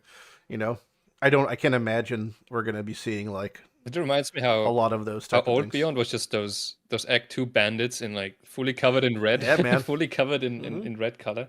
And like these bugs from Act 3 just I mean, that's such basic Sanctum mobs. mobs. Sanctum mobs are just Scourge mobs that are slightly different, changed colors. It's the same thing. It's Scourge, and it's I mean, also Sanctum is Scourge. Delirium. I mean, that's the whole lore about Sanctum, right? yes, It's literally- yes, yeah. I'm just saying it's a good example. Of, like they didn't have to make a whole lot for Sanctum. Yeah, that's true.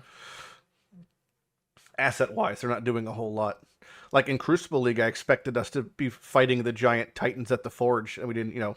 That wasn't the case. It was just the Crucible bosses were just mobs scaled up in Yeah, size. you could just literally run by all the bosses, like all the monsters. It was so goofy. I mean, the goofiest design ever. Well, Omniphobia was one of them, right? But just like different. Omniphobia with a proc shield. That was the Pretty much, Crucible yeah. boss. I mean, Crucible was Come on, obviously that's like- maintenance. We have XLCon coming up, everyone work on PoE2, and then 2 people threw together that league. I can't imagine it was anything else. Yeah. Yeah. Do you guys think Yeah. this new league, right, Affliction, all of this druid-y kind of stuff, is that coming from PoE2 as well? Is there going to be some kind of like Undoubtedly, forest act in PoE2 where it's all about druids and shamans and whatever? I think I think they already showed it. Act in 1 the- is all about like the foresty areas, right? Like it's literally Act 1. Yep. But I haven't seen those kind That of was the shaman demo. enemies, right?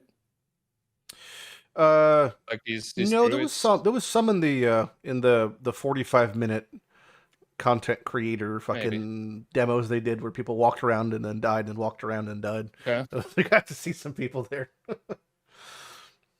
But yeah, I do think like, I think the ascendancies that they're testing are again just testing grounds for other abilities. Like not that it's a problem, but I don't think as a company, especially now, GGG does anything at all without an ulterior motive to the project, where it's like they're doing this and it's like cool, we get 3 ascendancies, but also like they're going to monitor which ones are picked up, see how they interact. Like that's all going to be used. Like no data left behind when it comes to any of these things being introduced.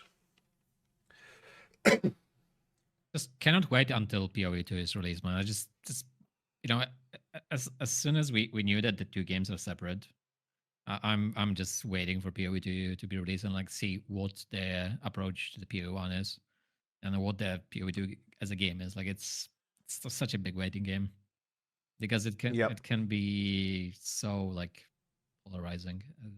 What they do with it. Yeah, to me that's like they have like a little chip that they are holding that is the ultimate, excuse, reason, and rationale for every decision. Yeah. And that little chip is Path 2, and the second it comes out, they no longer have that. And I'm really curious to see where, like, where when the dust settles, are we going to get 2 different but similar, totally competently created games that are nicely balanced with a good steady flow of content? Or are we going to get some half-cooked, underbaked miscreation? I'm Maybe sure it's going to be hopefully somewhere in between. Sell some more Voidborn reliquary keys and hire more devs. Yeah. Do your part. Go buy $3.1 more million. keys. I mean, they are delaying the supporter packs for a week, so they are like churning out 3 more keys. 3 more types of keys. It's true. It's true. Any last thoughts from you guys?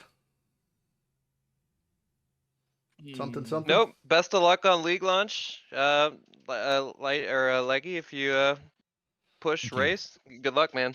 Good luck to everyone. But if you're going 100, Not gonna wish me good luck on me pushing my standard, my lab. Yeah. Good luck on your sanity of staying in lab. Thank you. Manny doesn't need luck. Manny He's got is balls. luck. He's got big balls. That's my second name. Big ball Manny. Yeah, that's the BB. BBW Manny. That's very good. It's a good name. Bar boot, Okay. Big Bill money. Big bar boot. All right, that's it. We're done. Thanks for watching, hanging out. I'll put this on YouTube sometime today when it finishes rendering and stuff. And if anyone has any questions, feel free to ask us in our various forums. You can watch Manny on stream. You can watch me on stream. You can watch Leg on stream. You can watch Easy at his home. If On you decide to break in. OnlyFans. Follow my OnlyFans. Yeah, You can only His watch. foot- You can foot watch cam him up. in Lighty's home, apparently. Yeah. that's true. He's my new wife. I said fiance. All right, that's it. We're done. I'm hitting end stream. Thank you. Adios.